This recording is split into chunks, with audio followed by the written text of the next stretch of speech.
Right.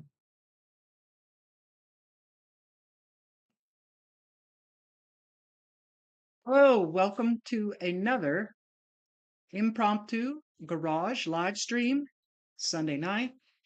Tony just finished. I don't know if anybody who else is doing an after the Tony, so I apologize if I'm stepping on anybody's toes. If there's somebody that you prefer to be watching, by all means, go and watch them. But here we are, and so we got in the habit of doing a short every day, and it seems like it might be growing channel. It's increasing viewership, and every once in a while we gain a subscriber from it. So Buff Del Campo has really felt like that's something he should keep doing. So he made a little thing. I thought it was a really good little short about making your tools more visible so they don't get lost. And uh-oh, YouTube is not receiving enough.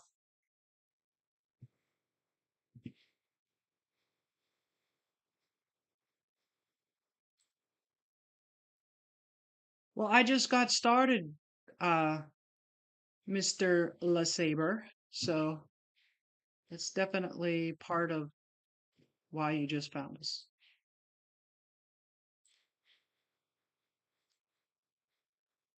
But oh my, so I was talking about I got distracted. It says my connection is bad. Is it real bad? Is it unwatchable? If it's unwatchable, I will just get rid of it. But I'm up in the shop, so sometimes the connection is sparse or sketchy. But Buff Del Campo was just here. He filmed a little short, and we've been having good luck with them. So he filmed it. He's head up to the house to upload it, and then what he does is he uploads it on his phone so he can select the thumbnail, and then he immediately goes in and puts all his keywords and tags and stuff like that. But he does that on his desktop computer because it's easier to cut and paste and whatever. And that's his process. I don't agree with it necessarily, but I mean the fact that he's doing it is fantastic, and we're getting good results. So anyway, he will be here pretty soon. It seems I've got really good frames. Dropped frames 295. It's not going up. My video is fine. Okay, thank you, Lester Saber. So I'm gonna be here for a couple of minutes chit chatting. I'm tempted to turn on the AC because it's still pretty hot in here. It vibrates really bad. I'll be 1 second.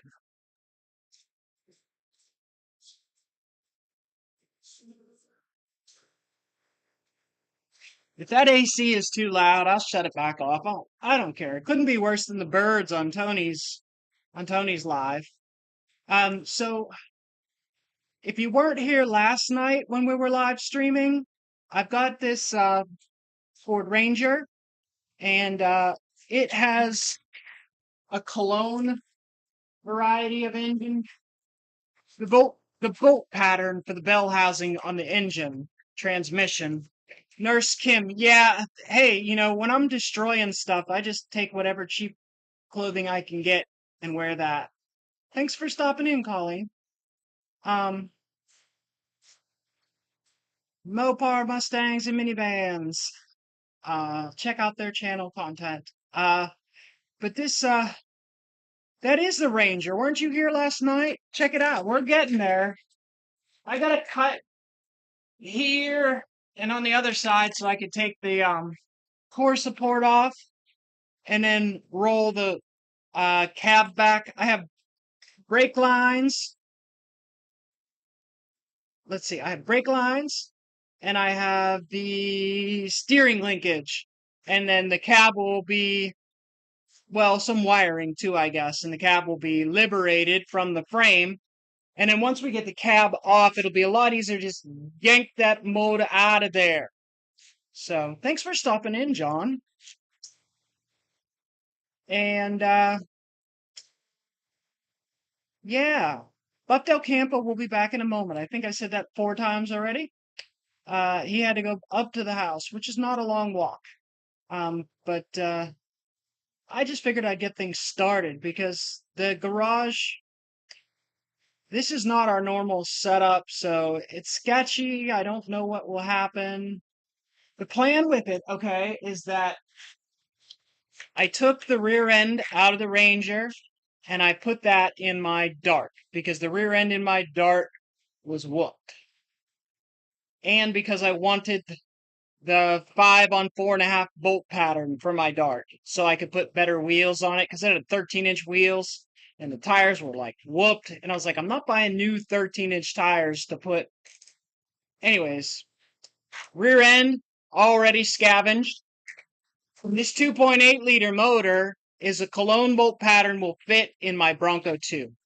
In the Bronco 2, I put new head gaskets in it. Checked the cylinder heads real good and they were okay. I think the block is cracked because it overheats immediately and it's not like heat. Everything looks and sounds good. That's all right. Good because I got the AC on and if that's too loud in the background humming, I will I'll shut it down. But I'm already like working up a sweat, so if I can leave it all, that'd be nice. I don't have anything to fan myself with. Um So, this motor is going in the Bronco 2. And the reason I'm doing the Bronco 2 instead of this Ranger, because this Ranger is nice, it's no rusty or anything, is because the Bronco 2, wait till you see it, it's kind of a piece of crap. But the Bronco is like the LD6 model, and it has four-wheel low and 410 axles in it, which was like it's sort of like a rock crawler. It's going to be really fun. It's a much more valuable vehicle than just a Ranger. This is just a mini truck, you know? And then the transmission in this truck was whooped. Like it was spanked. It had no first gear. And from the amount of tread that wasn't on the rear tires, I think somebody was just doing burnouts with it and just cooked the transmission. But the engine idles strong and it sits there, doesn't overheat or anything like that. So um, it is a little different than the 2.8 in the. Why am I shouting at you? The 2.8 in the Bronco. I don't know if you want to get rid of them, but it's.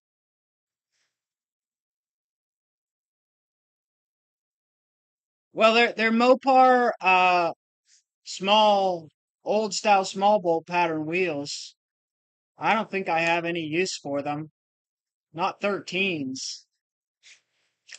So,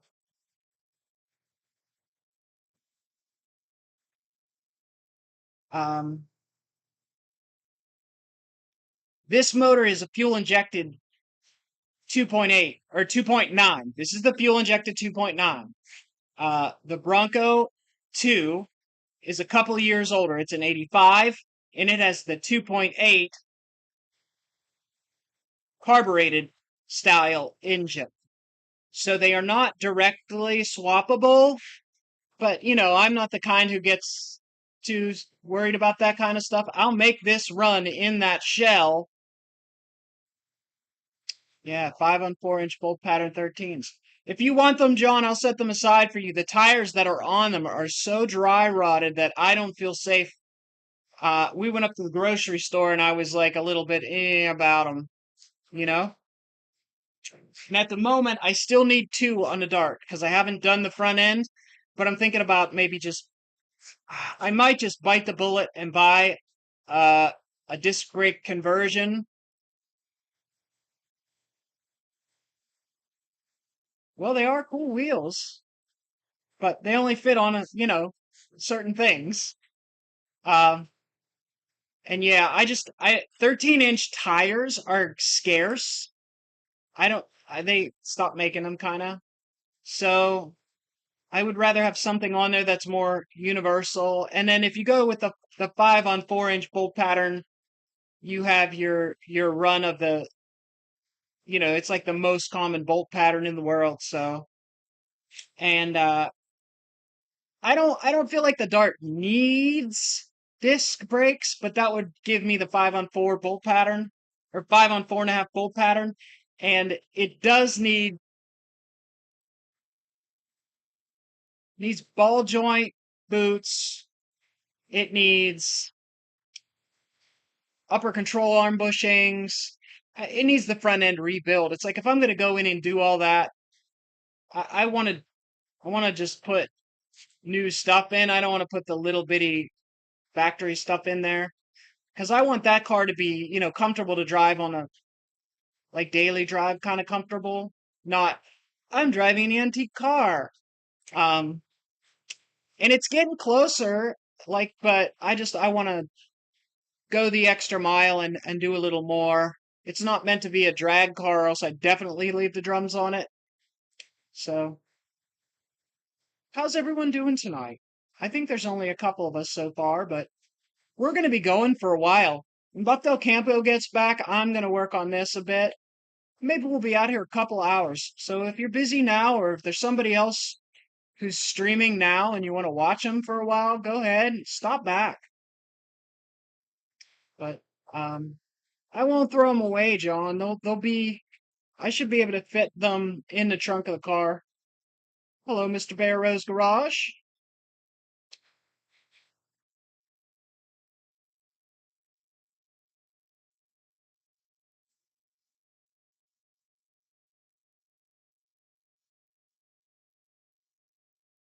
Yeah, I don't think it's no one wants them. It's just they're the most common kind of wheels, so there's just not much demand for them. And yeah, people are more likely to be getting rid of them than adding them. Um, 75 down Mopar A body with drum brakes or any, yeah. I haven't found a decent donor car around here. Will a Fifth Avenue, will a Fifth Avenue, the will the disc brakes off of Fifth Avenue fit a 66, or are the upper control arms different? I don't remember. That's an F body. F body? Yeah, I saw one. It might have already gotten. Hey, Mopar Mustangs and minivans. Your mom's here.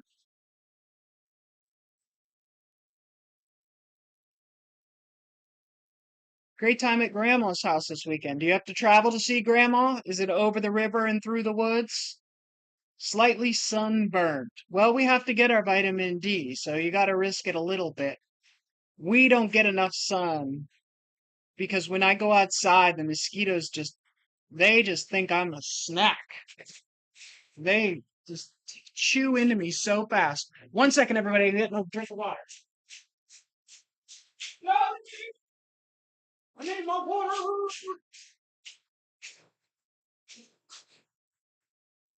Mm. Oh man, you got your radio over there? 2.5 hour drive to Grandma's house. I started up the stream.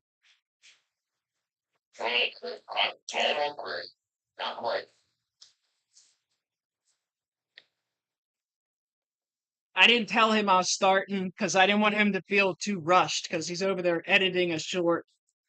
Mr. Tavo, welcome to the stream. Yeah. What do you do with how old is Grandma? I bet you she appreciates getting a visit. I bet you she's exhausted from it too.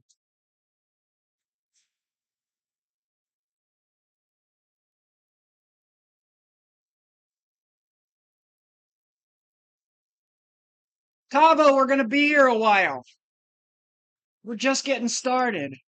Oh yeah, it's just far enough that you don't want to have to run back and forth from the house. So we run the walkie-talkies sometimes.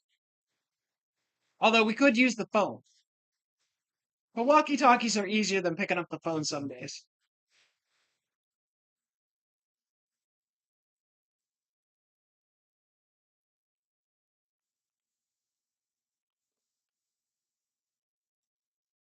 Uh, so once I get the motor out of this, I was telling John and I had distracted myself.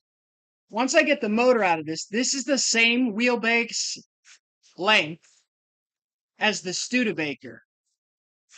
And I don't know a terrible amount about uh, the way that the steering and everything is constructed on the Studebaker, but I do know that the Studebaker's front end was whooped. I mean, everything was wasted out of it, so it would need completely rebuilt, all the rubber and bushings and stuff like that. Um, and we already know that we're putting the Chevy 350, the small block Chevy, in the Studebaker. So we wanted to, once this cab is off, we want to see how viable it would be to use this frame instead of the Studebaker frame. This is an 88 model vehicle, and componentry would probably be easier to get a hold of. And we were looking at using subframes from a Chevy. We even have them, but that would need rebuild as well.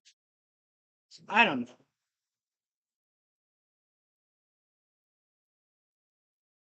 Was a full house.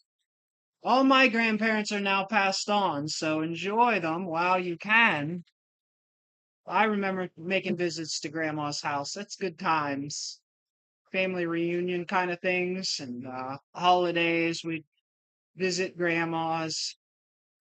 Grandma's always tried to have good treats and snacks in the house, and we were in the other room that have what did grandma put on the TV when you were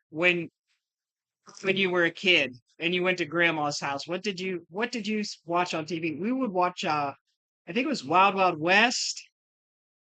Wild Wild West? Not the Will Smith, the television show, the old one. Doesn't roll back down for the trunk.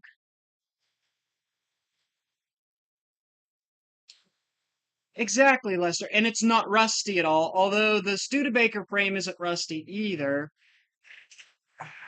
I mean, we have welders, so we can make modifications. The question will be is how much modifications and is it worth it? And I really haven't looked that much. You can easily marry the front of the chassis to the section of the Studebaker so you can keep all your body mounts. I don't know about the width of the frame rails, and I got the impression that there was some concern that the rear part of the Studebaker was kind of spindly for uh, putting a small block in it. But I mean, anything's on a table. We just really need to get a look at it, and we might need like drop spindles for the Ranger. But I think that that's something that you can pretty much, pretty easily buy like in the future at the end of the project, get drop spindles and throw them on there. So, and yeah, better steering and fresher components, disc brakes. Although the Chevy stuff had disc brakes and it would have the right mounts for the Chevy, but I mean, it's grown up, it's been laying in the weeds for like 5 years. And I don't know, probably all needs rebuilt, where this was just being driven right up until when I bought it. The transmission was wiped out, and they wanted to get rid of it. They didn't want to. I mean, I don't know. It's not that nice of a truck to. The interior stinks really bad. It is twin I-beam, which would be a really, really unusual thing to try and put under a car. What do you think of that? I think it'd be really weird. And if we don't use it for the Studebaker, I would love to just shorten it and make some kind of crazy rat rod out of it. But not, I don't want to use the Ranger cab because I think that I've seen people do it and it's like,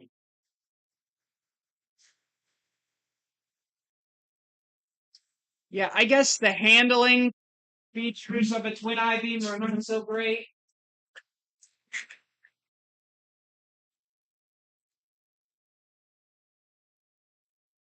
And it doesn't have a sway bar in the front, but I'm sure we could adapt the sway bar. We got a bunch of sway bars lying around.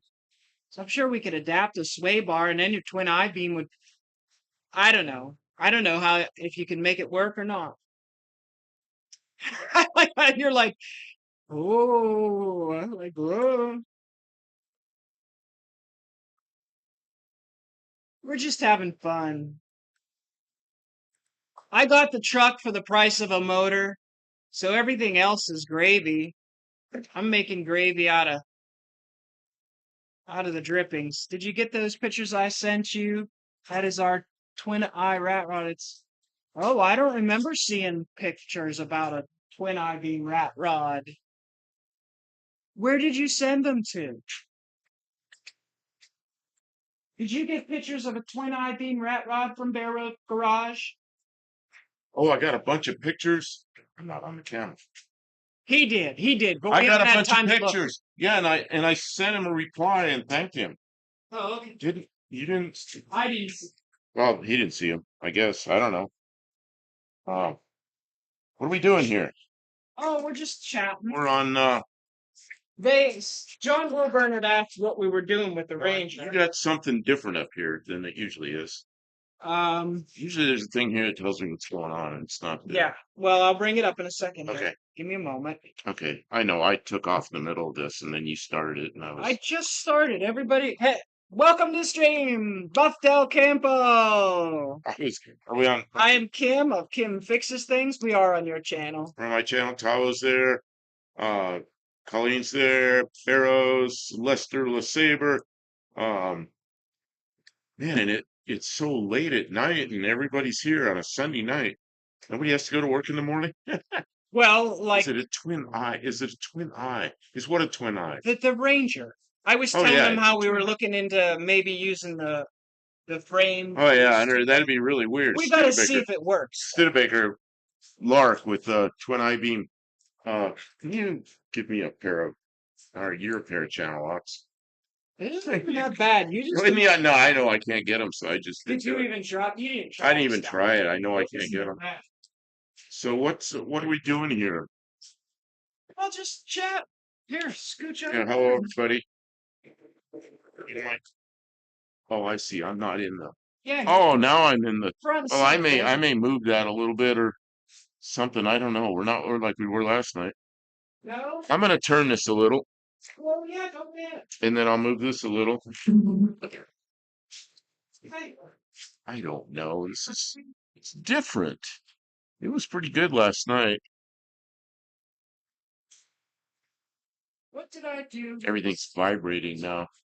Oh, Oh, did let's they? still say, but I'm retired. I can sleep in. Yeah, I'm retired except for YouTube and keeping the property up, which is a lot of mowing and cutting and garbage taking out, doing the dishes, and There really is a lot to keep it. you know what? on I the farm. walked in that house, and you know what? It's 11 here. What time is it? I walked that house, Kim. Oh yeah, it's only 10 o'clock. I was thinking it was later. Um, y- the smell in the house is, you know what it is? Bacon. Bacon. Yeah, Like really well done bacon. it was very well done. It's this close to burn. Oh, She likes the bacon like that. I like bacon where it's still a little soft. But she made this bacon for her. Gave me a piece. Okay, here. I gotta scroll back up. Can I scroll back up with this mouse? yeah. Oh, I can. Just the monitor's Back at the- backwards, so No, I figured it out. Okay, look.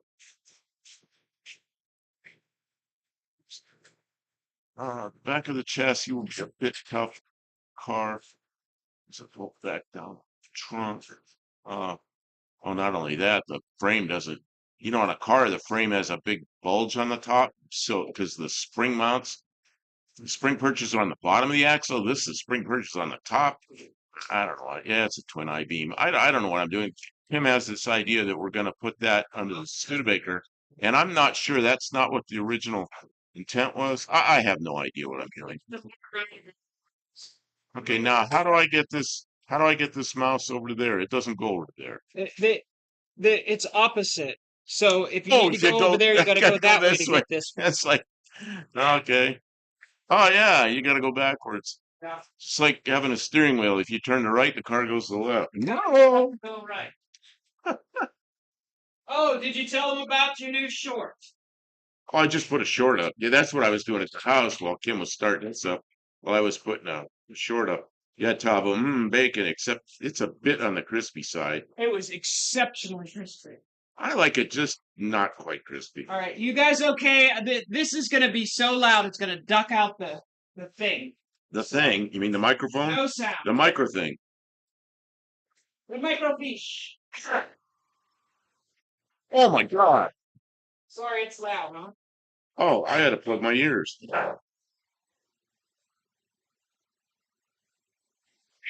No. You got glasses on or anything? What are you doing? I can't see your bed.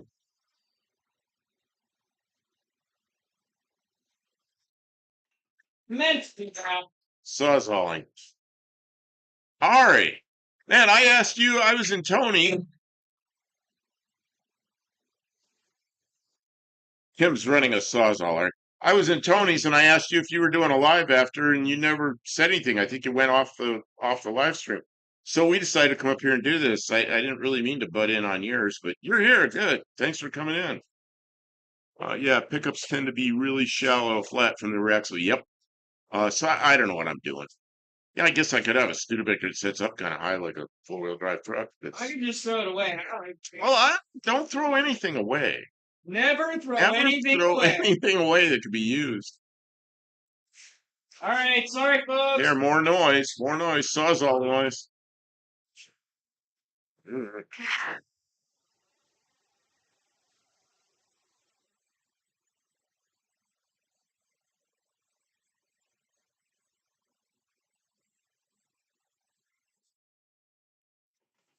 Oh, looks like you cut through it. Cut through it. Ah. Sorry about the noise, everybody. Yeah, she's making noise, and that shuts the mic off. Thank God it shuts the mic off, because we'd have to listen to that. Pretty loud, yeah. Oh, it's terrible. Shakes the whole shop. Yeah. Welcome to stream, Ari. He says he assumed we were going live. Well, yeah, we hadn't made a decision yet. I knew I had to come up here to the shop and do a short, which I ad-libbed in a hurry and put it up in it. I think it's okay. And then Kim put us on live, so here I am. Pack Rats Unite. Yeah, Pack Rats. Our whole yard is a pack yard. Oh, afraid that the neighbor's gonna complain. We got to get a couple things moved because seeing from the neighbor's house, we got to move them. We got a truck with a trailer on it with some old busted up car, and now the trailer's got flat tires and the truck's got at least one flat tire, and it's far enough away that the compressor doesn't reach. It's gonna be. It's always something around here. Yeah, we got to get that thing moved, and so that's gonna be a project. How much? You turn from a start it and drive it to a project start it and drive it.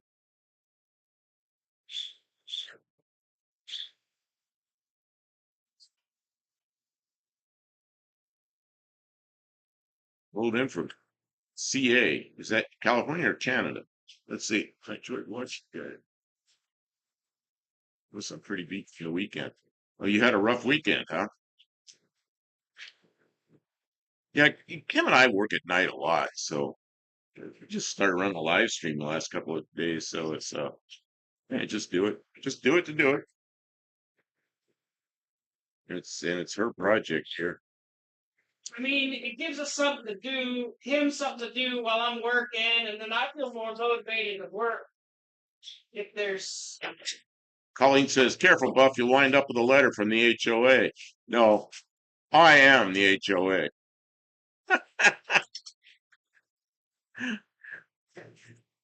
well, see, I mean, there's still zoning and Yeah, I mean, we're in a agricultural area. So, but still, I get along fine with all the neighbors. I want to keep it that way. Yeah. I don't want to have some piece of junk sitting there, and it's unsightly. And when I mow, I try to keep the area that they can see. I always mow that first and keep it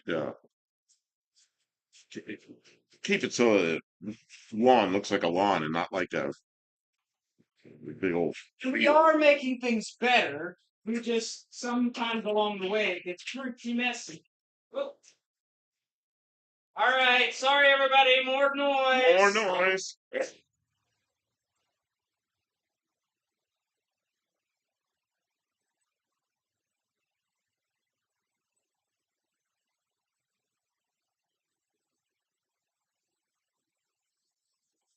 Almost. There it goes. Sit. Harry says this camel jock needs some camel bump heads. Camel hump heads. Camel jock. I really thought Harry said camel jock. Oh, it's loose. You got one of those tip up front ends. Okay, you want some help moving that? No, I don't need it. It's light. It's light? Yeah, but I'm afraid. More like I'm afraid I'm gonna clobber the ear with it. Oh. Yeah. We got a tip off front end. Well, I guess you can see it.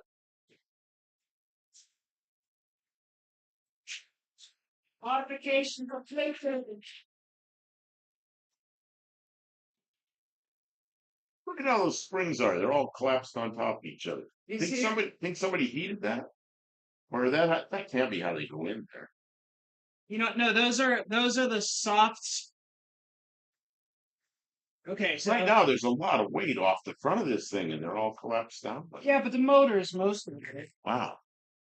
I don't know. I'm guessing that's what's going on. I'm not sure. Yeah, you're lucky the mic shuts on. That We tested that. That is some of the loudest noise I ever heard. It's not. I worked around jet engines. I could unplug my ears. That I cannot unplug my ears. Oh, don't be bad. No. Oh, you're not even plugging your ears, are you? Me? What? Yeah, what? What? I can hear just fine. It's on my list to get up there and see you guys. Mike have been me. I figure at least I can do go and pollute your space, steal some taters.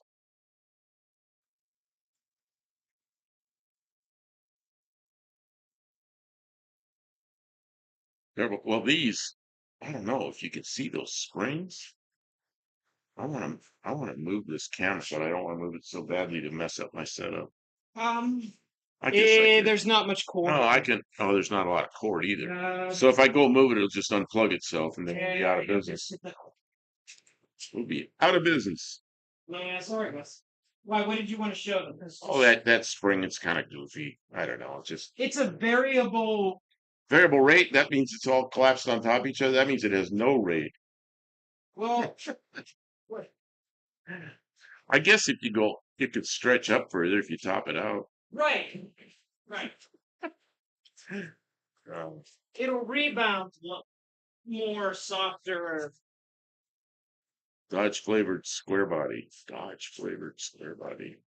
Oh, this is not a Dodge. This is a Ford. Ford Ranger.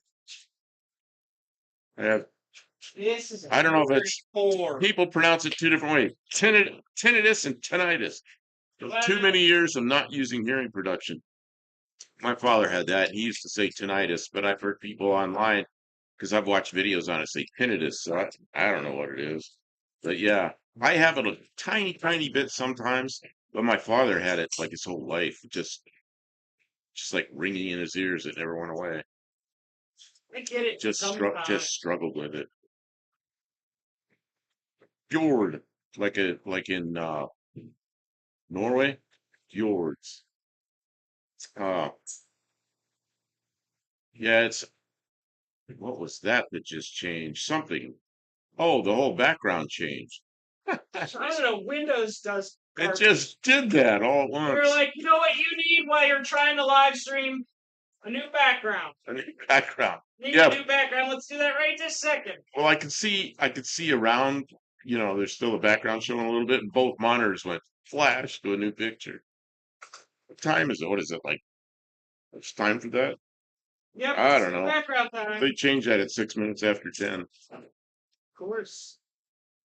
Makes perfect sense. I can't be near a fan because or if it gets my head screaming, yeah. But if hanger, that hangar I did the short in, is on the El Toro Marine Base. Really? Oh, it's a C-130 hangar? Man, I saw that and I thought, I knew better, but I saw it. I thought, man, you got a nice new shop. You know what a C-130 is? Big airplane, 4 engines, big transport airplanes. So it's where they used to have that. Ari shows his truck inside this hangar. I thought, man, you got some new shop space. Yeah, you can do anything, and then you can fly through that thing. Well, a smaller plane. Probably not supposed to do that. Lucas, how you doing? We're back again. Another night in the shop, tearing down the Kim's tearing down the Ranger, but Oh. I think she might take a break here. I'm turning off the noise machine. Oh yeah, we got a noise machine going. Oh, I forgot. Oh, that sounds good. Did you guys hear that? The air conditioner going. I asked. They said it didn't really make a lot of noise. Oh yeah, well it's there's no humidity in here that I can feel, and it's plenty cool enough. I think it's only like 75 degrees outside. It has their funky shape on one hangar door for the tail of those. Yeah, that's how all their stuff like that was C-141s and the C-5s. They had those things so you'd close the door and the back of the airplane stuck outside. Yeah, C-5 especially. You can't put a C-5 in a building. You can put most of it in a building. Those are big buildings. Although up in San Jose area, they had the hangars for the blimps. Look at Or that. they They were were for the. like $30 now, $35. Did that come off this truck? Yeah. Oh. Store. It's a relay. Solenoid It's starter. a, what do they call that? Momentary relay. Yeah. They make ones that look like the old Ford relays, but they're not momentary. They're continuous. And that way you can run stuff off, just turn them on and leave them on. But a starter relay is only momentary. I'm having trouble screwing this back on. There. Got the threads started. Can't hear the AC. I can't hear the AC, but don't judge by me. Well, yeah, we shut it off. So unless you could hear it before. There's a sign on in the hangar that says beware of propeller. I need that. Yeah, you need that sign. Beware of propeller. Man. What you need is a thing on here that says beware of my face. So the drone pilot doesn't fly into you again. Oh man, that was harsh. Propellers in the face. God, it's the first thing around airplanes if you're working around props. Well, and jet engines, you stay away from the rotating assemblies. Man. Brandon Bartek. We're here again, if you can believe it, 2 nights in a row in the shop with a live stream going with Kim doing disassembly. Woke up so sore this morning, I was like, nah. Yeah. I got up early, but then I fell asleep later in the afternoon. And then she was dozing off and on. She was pretty sore. What is this on here? What is this new logo? Oh, it's part of Unilever? Lipton's part of Unilever. I didn't know that till just now. Well, this doesn't look too good. What is it? What doesn't look too good? Kind of burned up ignition wire. Burned up ignition wire. Boy, I'm surprised. I mean, I heard this run.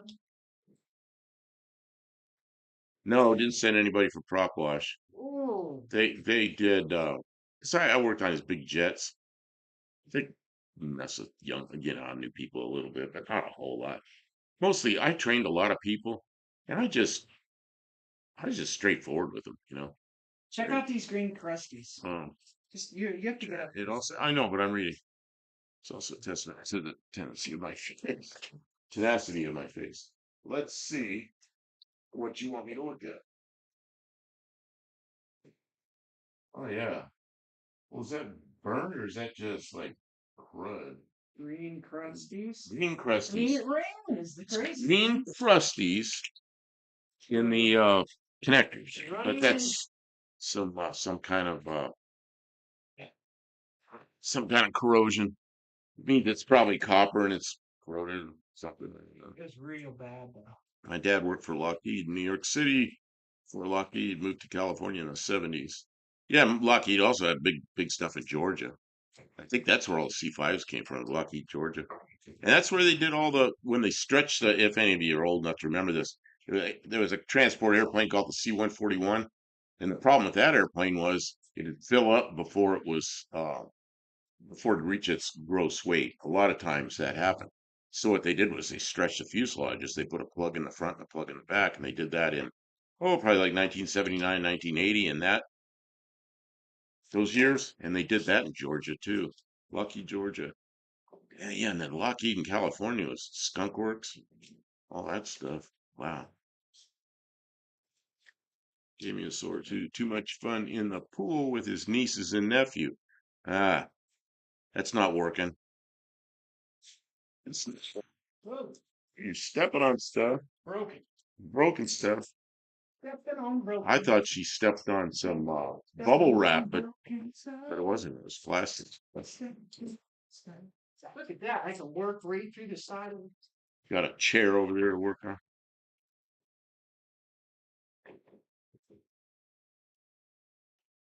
Father-in-law just retired from Lockheed.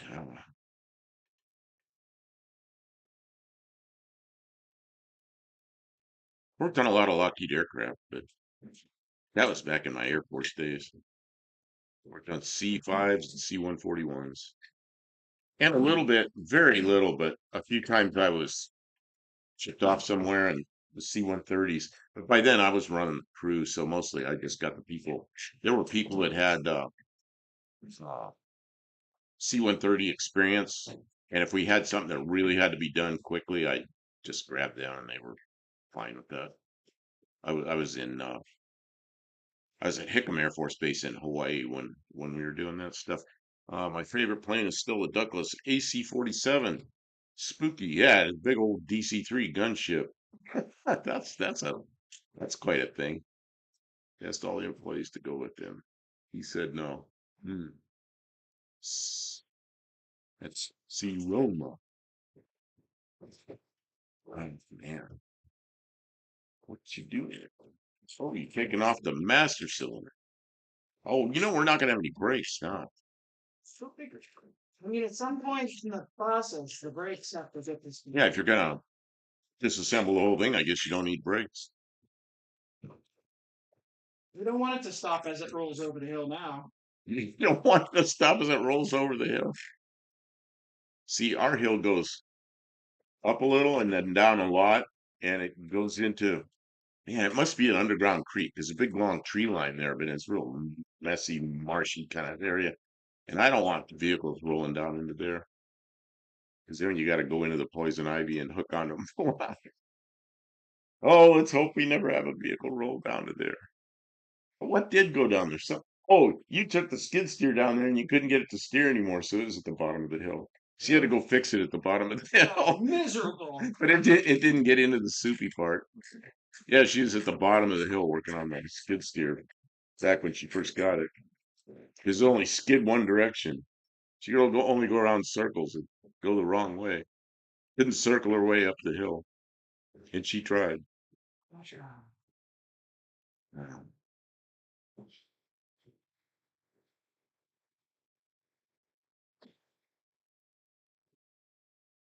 Harry, I don't even remember what that show was about. I just remember I was stunned at the size of your workspace. What were you doing in there? How'd you get it? We're allowed to go in there. Can anybody just go in there? It's like a great place to work.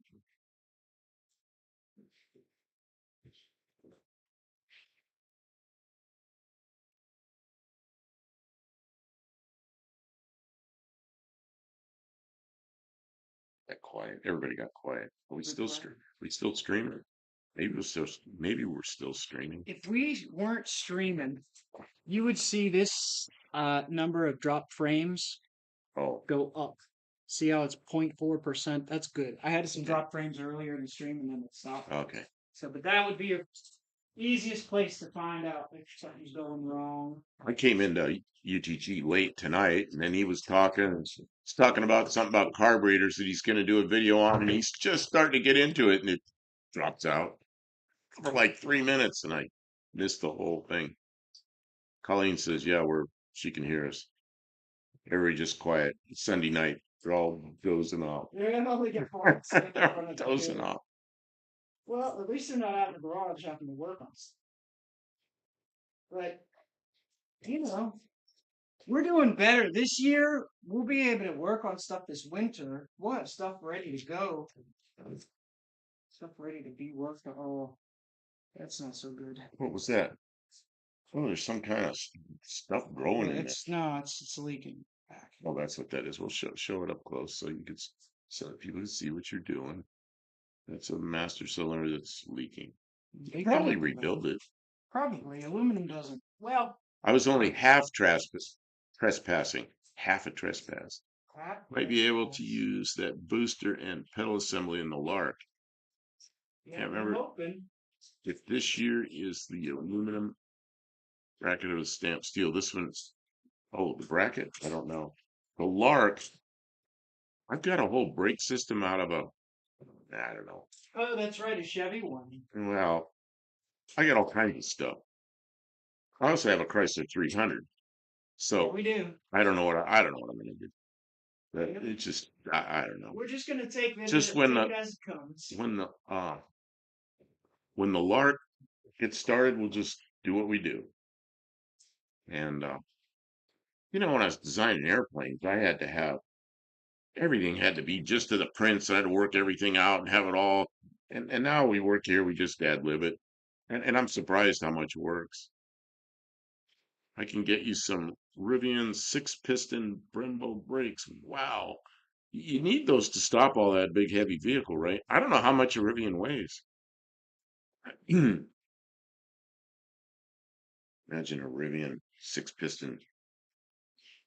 It's crazy. You touch the brakes and the car instantly stops. Then you got to have bigger seat belts and shoulder harnesses. You have to run 20-inch rims.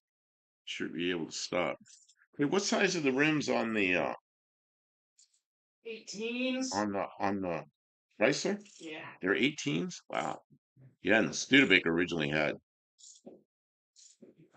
14s, I think. 14s.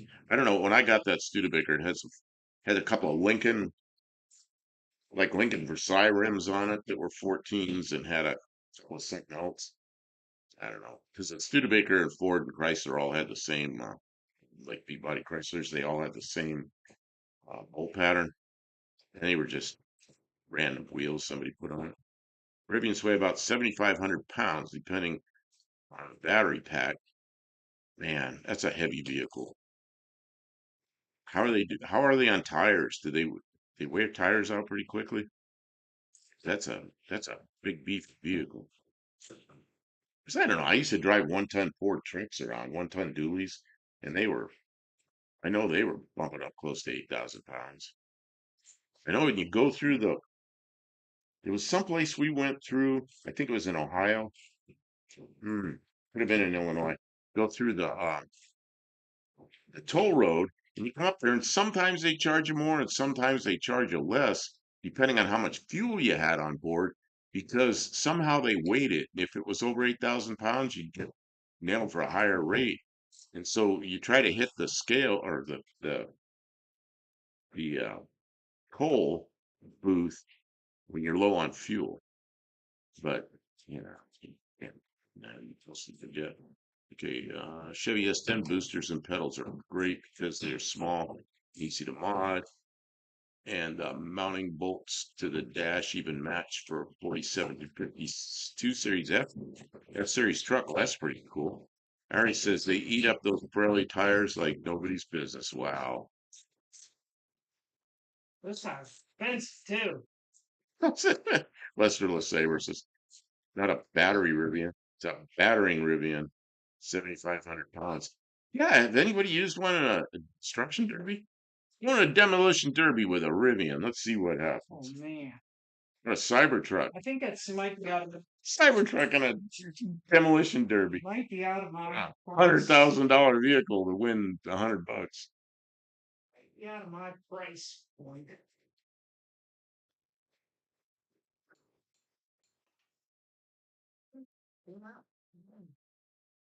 Yeah, that's probably 10 years away. Oh yeah, if it still moves, you need to put new batteries in it. Has anybody converted a Rivian to gas power yet? That's sort of what's his name? Rich Rebuilds. That guy cracks me up. Put a LS Chevy in a electric vehicle. Nice. Probably demo itself. The battery took any damage. Oh yeah, it'd probably demo itself. Oh gee. Oh yeah, in the middle of demolition, they got Five. fire they can't put out. So everybody has to leave. Clear the freaking grounds. Break the taillight and it shuts off for safety appliances. Oh yeah, you say that and then I start thinking, I wonder if it does. How come the car's off the side of the road? Off. Well, its taillight burned out. Or it sends you a fine. I watched two guys try a tractor pull with a Cybertruck. I watched that video, pulled it for a little ways, but yeah, I mean that's not what that vehicle was meant for, but it did. Blue Grit, It's got lots of low end torque. Blue Grit Garage. Hello, hey Buck and Kim. A salesman came to work in a Rivian. Opened the hood and the front compartment was filled with ice and beer, no cooler. Well, that's pretty good. Does it? Does that thing get hot? Is it insulated? I wonder. Something as simple as wheel speed sensor going out will throw it into limp mode. What happens when it's in limp mode? Does it slow down, or does it use more electricity, or what happens? Or is you got like 1 mile before you have to pull off? Or man, something as simple as a wheel speed sensor. Well, you know what? That Jeep we have, wheel speed sensor on that, uh, the little bracket that holds it rusted and it fell off, and that Jeep wouldn't go over 12 miles an hour after that happened. That also had a bad throttle position. Yep, So but it may have been the combination. but I don't think it. Oh, throttle position. Yeah, remember we had to replace the throttle position sensor? Yeah, but you drove it all the way down from Maryland after. Yeah, that was wild. But we didn't fix the wheel speed sensors. No, we took the drive. She took the drive shaft out from under the Jeep, the rear drive shaft, and drove it down there as a front drive car. And then it didn't care that the wheel speed didn't work. I don't know. Big old mystery. See here. Electronic stuff is sketchy. I'd say we're within 5 years of Demolition Man. Dennis Leary on that one. Yeah, the front has a drain plug too. It's not insulated, and those EVs put a ton of ambient heat. That's what I was wondering about. If that would melt the ice that's the beer ice, the ice that the beer is in, would it melt that pretty quickly? Huh. Let you exceed 25 miles. So you're stuck at 25 miles an hour if you have something like a wheel speed sensor go up. Yeah, the Jeep was stuck. I could go 20 downhill, but going uphill it was 12 miles an hour. And I was in heavy traffic. I pulled into a parking lot. And then on a Saturday I had somebody come over, and I was about 2 miles from my apartment on the same really busy street. And it was like early on a Saturday morning. He followed me home, and then I headed home. And then it sat there for months. Man, you could that where it was sitting for months. You go into Google Street View and you can see my Jeep sitting there next to the apartment where I live. It's pretty funny. It's like, hey, proof I lived there. Should I give them the address? They can see my Jeep. Yeah. 22,589. 22,589, Three Notch Road, California, Maryland. I didn't really think anybody was gonna want to. And you can swing the street view over there and see my Jeep sitting there. Pretty funny. Um, yeah, like anybody wants to see that. Everybody's frantically clicking. Yeah, they're like, Gotta see. how come everybody's looking at this address? We better fuzz that out. Let's see, something going on there. Uh, I was in Atlanta last week, truckload after truckload of 6 Cybertrucks on car carriers, and each carrier had one old crappy car on top and bottom blocking the Cybertrucks. Really? So Cybertruck today, it was all white. So where the stainless steel used was rusting, I guess wrapping it was. There's one running around here in Clarksville. We've seen a couple of times. It's black. It's wrapped in black. And I guess Ari was next to one that was black. I thought it was kind of funny because it was sitting there not running, and he was driving his 1960 Chevy, and it was running. It was driving down the road, and the Cybertruck was just sitting there.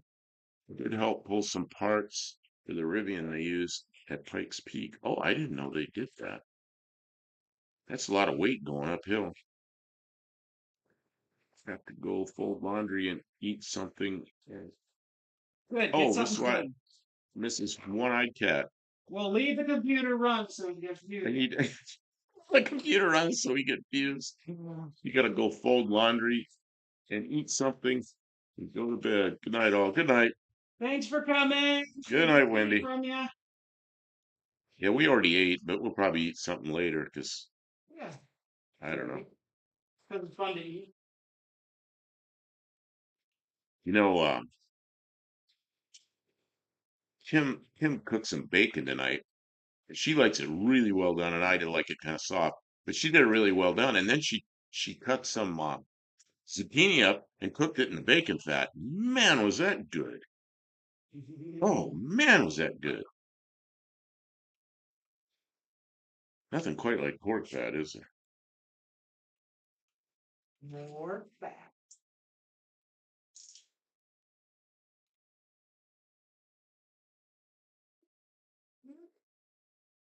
Why? Why do we need all these bolts? Why do we need all these bolts? Can't they just put everything together with plastic clips, right? Plastic clips, yeah. I would buy all the new cars if they only had just plastic clips holding them together. Every time I change my oil on the Mazda, I break some plastic clips, and I've got, you've seen in my that drawer where I have boxes full of plastic clips. Yeah. The allure of the EV is that the government doesn't have all the rigs on them. It's a wild, wild west for EV manufacturers compared to ultra-regulated ICE vehicles. Well, yeah, I mean, I know why it's, or my guess is why it's attractive to the manufacturers, the auto manufacturers, because they don't have to worry about the pollution. That worry gets moved over to whoever's generating the electricity. And the other thing is, it's an excuse for the government to put those things they have in Russia now that monitor the mileage, or there it's kilometers. It monitors how far you drive your car and sends the information off to a tax man that gets you pay your mileage tax. And if they're doing it in Russia, it's going to come here. I left last night and just checked back, and you were still open. Yeah, we were. We worked late.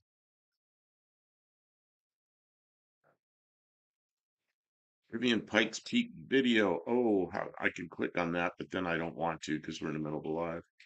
I'll look that up. Whose is that? Whose is that video? It must be a Rivian video.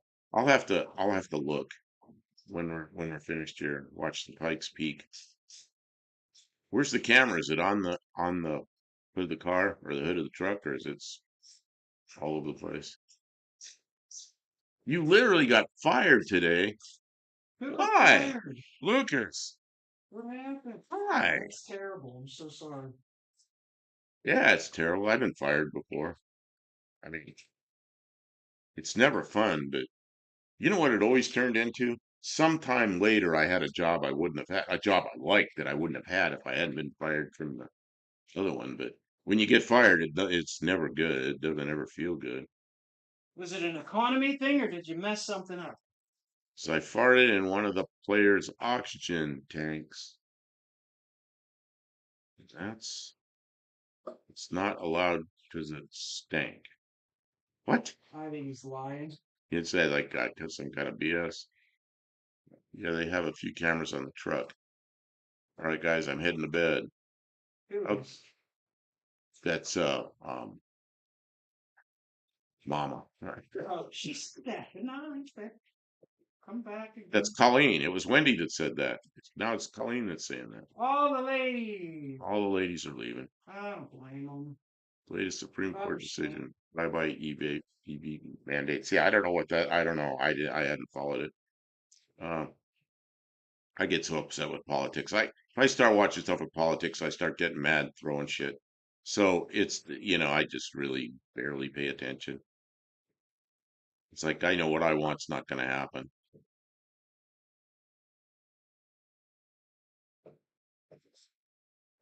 I just want politicians that are going to take care of the country, not overspend, live within their means Oh, and leave us alone. Jeez. Let us do what we want to do. I was busy this year and did go across town to watch Pikes Peak race. I see the mountain from my front porch. Wow. Farmers in Chile are having issues where Chile is pumping so much water out of the aquifers that the farmers are having a hard time getting water for their crops. In Central California, they let the wineries are a big deal up in like Paso Robles area. If anybody knows where that is, Central California, and they have water problems up there. But it's all these vineyards that are sucking up all the water. When right now, I think they're okay with water, but California kind of goes through a 7 or 8 year cycle of drought, and then you get a couple of years of good rain. But when they're in their drought, people don't have water, but the wineries get the water. It's like, man, I pay guess your I bribes. yes, you gotta pay the right people. I don't know. I lived in Paso Robles for. Ari, you lived in Paso Robles? What were you doing in Paso Robles? When were you there? I lived in Paso Robles for. My father lived in Paso Robles for.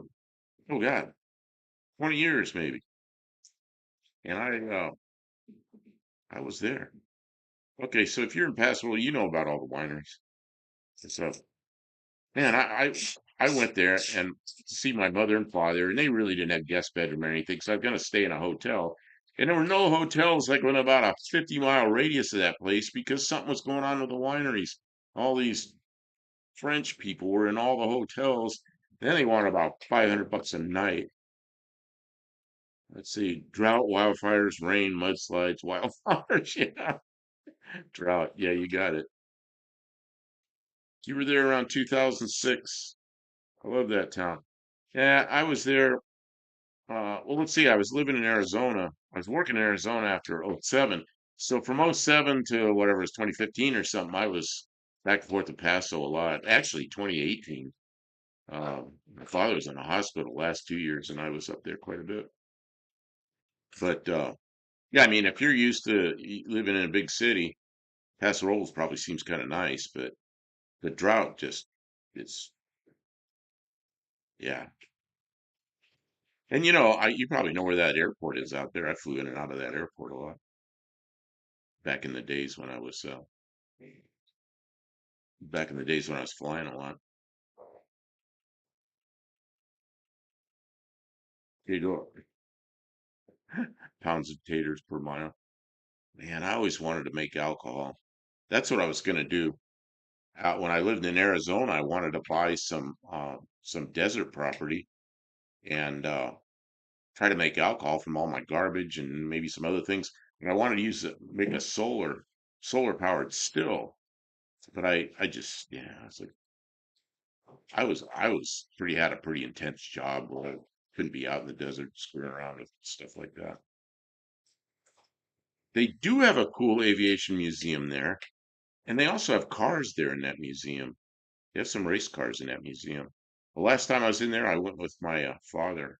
My father there. We walked around for several hours, but he was late 80s by then. He was pretty worn out from walking around. We had to We had to shut it down. But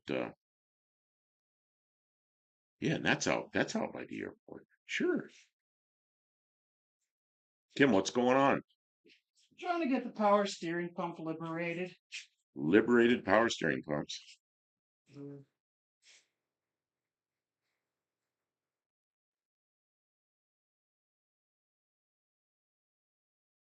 Wow. It's your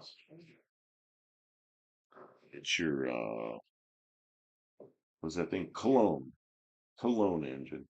Cologne, yeah. It's a German Cologne engine. Good.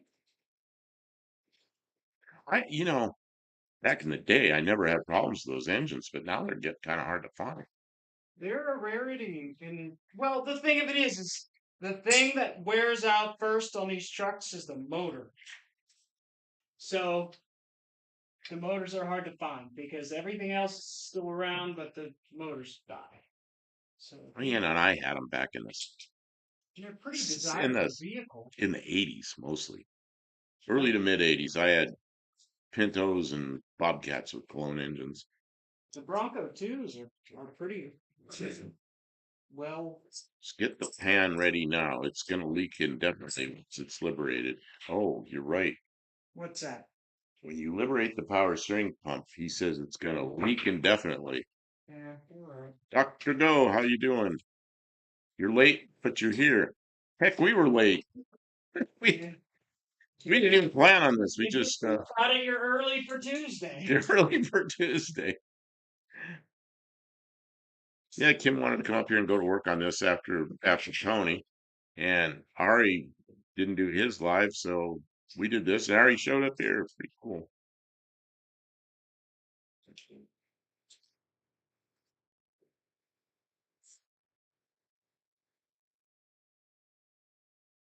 I don't know when you came in, Dr. Go, but Kim got the front of this Ranger off with a sawzall. That was noisy.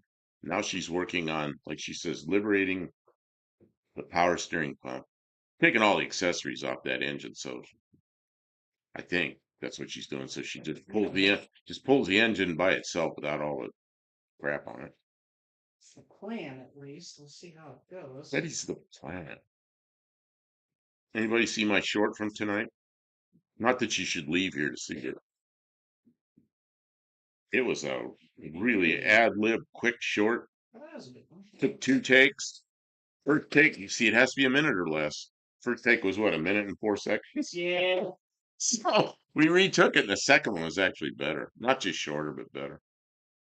But it was just ad lib. Tony and Kathy are quite funny tonight. Yeah. I came in late to there, and then Tony was telling about having carburetors that he was going to do uh the next video on all carburetors, and then it went into spin mode for about 3 minutes, and I missed the whole thing about the carburetors. I don't know. Maybe I'll be able to go back and watch it.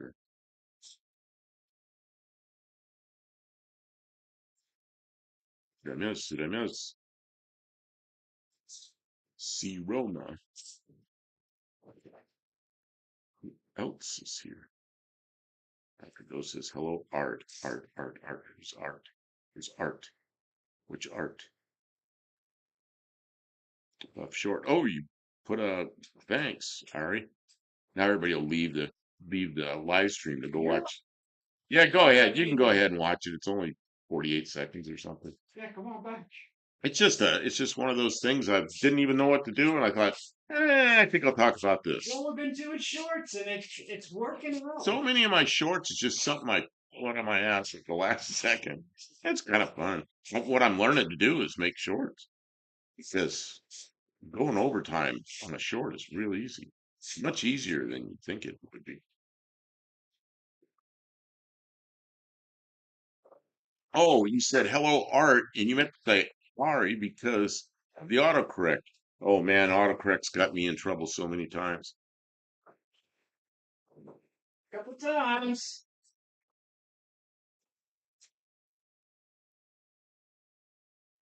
Yeah, I was out in Arizona working. I was married then, and my former wife was living here at this property. and she was getting upset with me because I was gone for so much of the time. And she texted me and says, "Do you have a girlfriend?"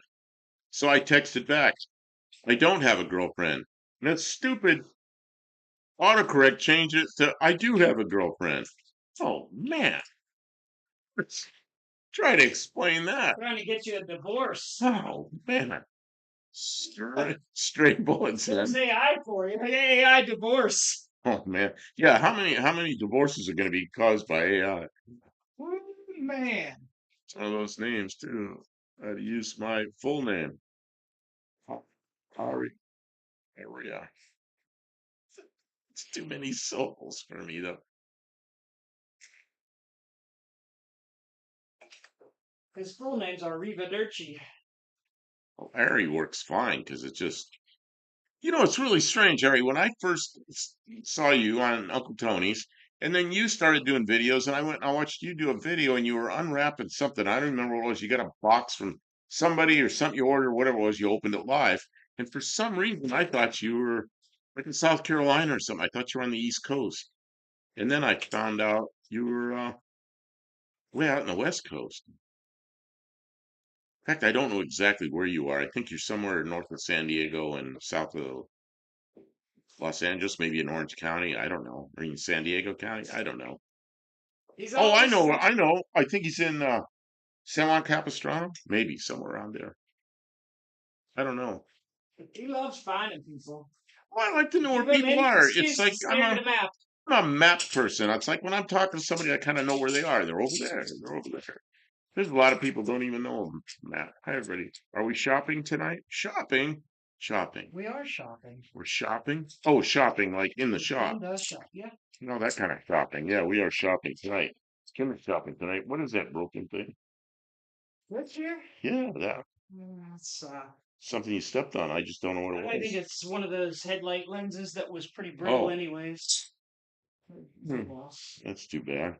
It was Got a busted up anyways. Southern California my whole life, except when you're in Paso Robles. Paso Robles is sort of Southern California. I guess if you draw the line at the San Luis Obispo Monterey County line, which goes all the way across the state, you're barely in Southern California. But anytime I told anybody I was in Southern California, they said, "No, you're not. You're in Central California." So I've been also trying to keep up with those 30 days of shorts. Fun, but I know my stuff is pretty boring. You know what? That's what I always said. My stuff is boring. But you know what? I started pulling tools. I got so many tools, tools and tools and tools. I just pull a tool out and then I talk about it. And tonight I talked about You tools. said they're boring. Dr. Go. Oh no, you're not, Doctor. Yeah, Just I've talk watched. about the things that you like, and you'll find people that like the same things as you, and they won't think it's boring because it's the thing that they like too, and that's how you build an audience. Is you just find people that like the same thing as you. What I learned It's about perfect. shorts is shorts at first, I was doing long videos and I'm trying to make a short. But then I started really trying to discipline myself and do the short under 1 minute. And I've gotten better at that and gotten a lot better at that. And I think my shorts are better now that I've done that. Working on a 90 F-150 4x4 rode and saved all the engine trans wiring, but they left the lights, horn, accessory wiring okay. Uh, Still trying to get the US shift trans controller figured out. Wiring sucks. Yeah, Tim seems to get through that stuff okay. It says shop live. Shop live. Oh, this says shop live. Oh, shop live with Buff and Kim. Kim started this, so she named this live. I'm subscribed to Dr. Go. Ari says that. So am I. I subbed to him right away as soon as I found out about it. Paso Robles is Central California. That's what I think. But sometimes people say, where are you from? And I'll go Southern. I grew up in Southern California. And I'll say, well, more like Central. But if you say Central California, right away they think you mean Fresno or something. It's like, no, no, no. I was over on the coast. I was in San Luis Obispo for, geez, probably 20, at least 22, 23 years of my life. I did a short on Funny, got over 10,600 views and 21 subs. Don't you just love a short like that?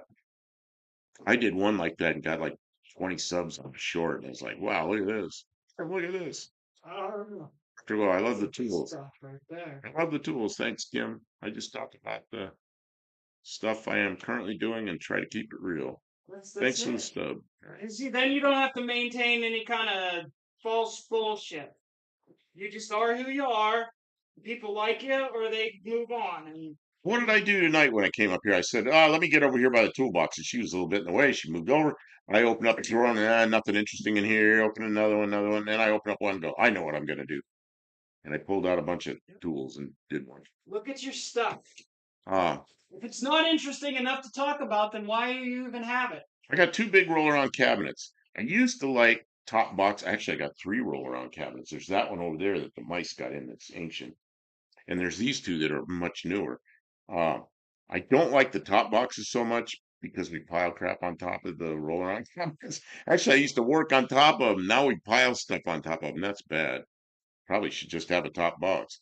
But so, and they're actually getting too full. There's not room for another roll around.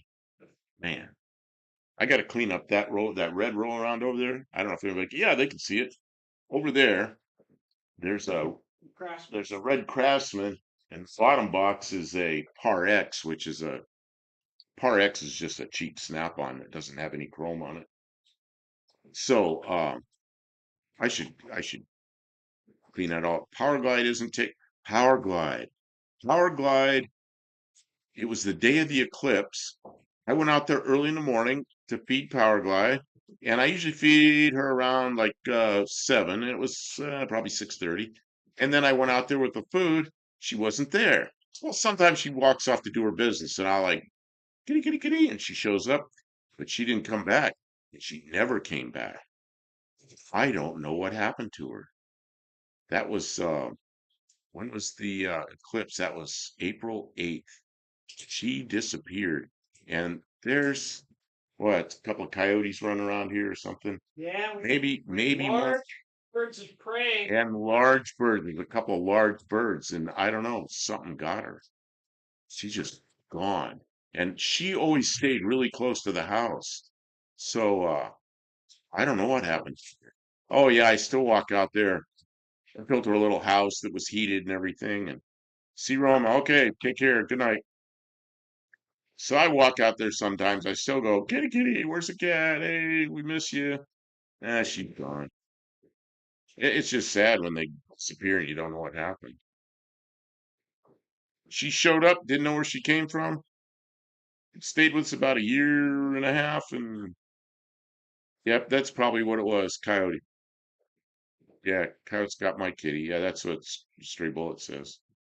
And there was one I saw go through the yard, and then Kim saw it one time. I haven't seen it since then. Yeah, it's really, really sad. And the thing is, she was fast. I watched her see a chipmunk, and she ran off the porch down and grabbed that chipmunk. Like, I couldn't believe how quickly she grabbed that thing.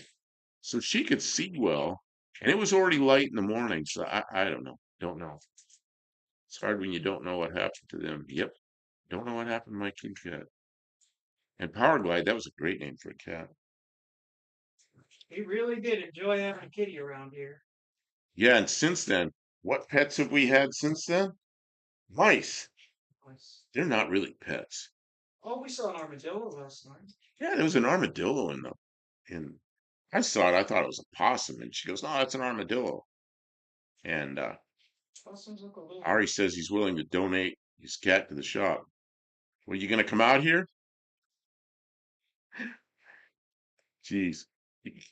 You know, was it Tavo said I didn't really want a cat that badly, but I miss my cat. But Tavo said get the cat, and I said I'm gonna ship the cat to Australia.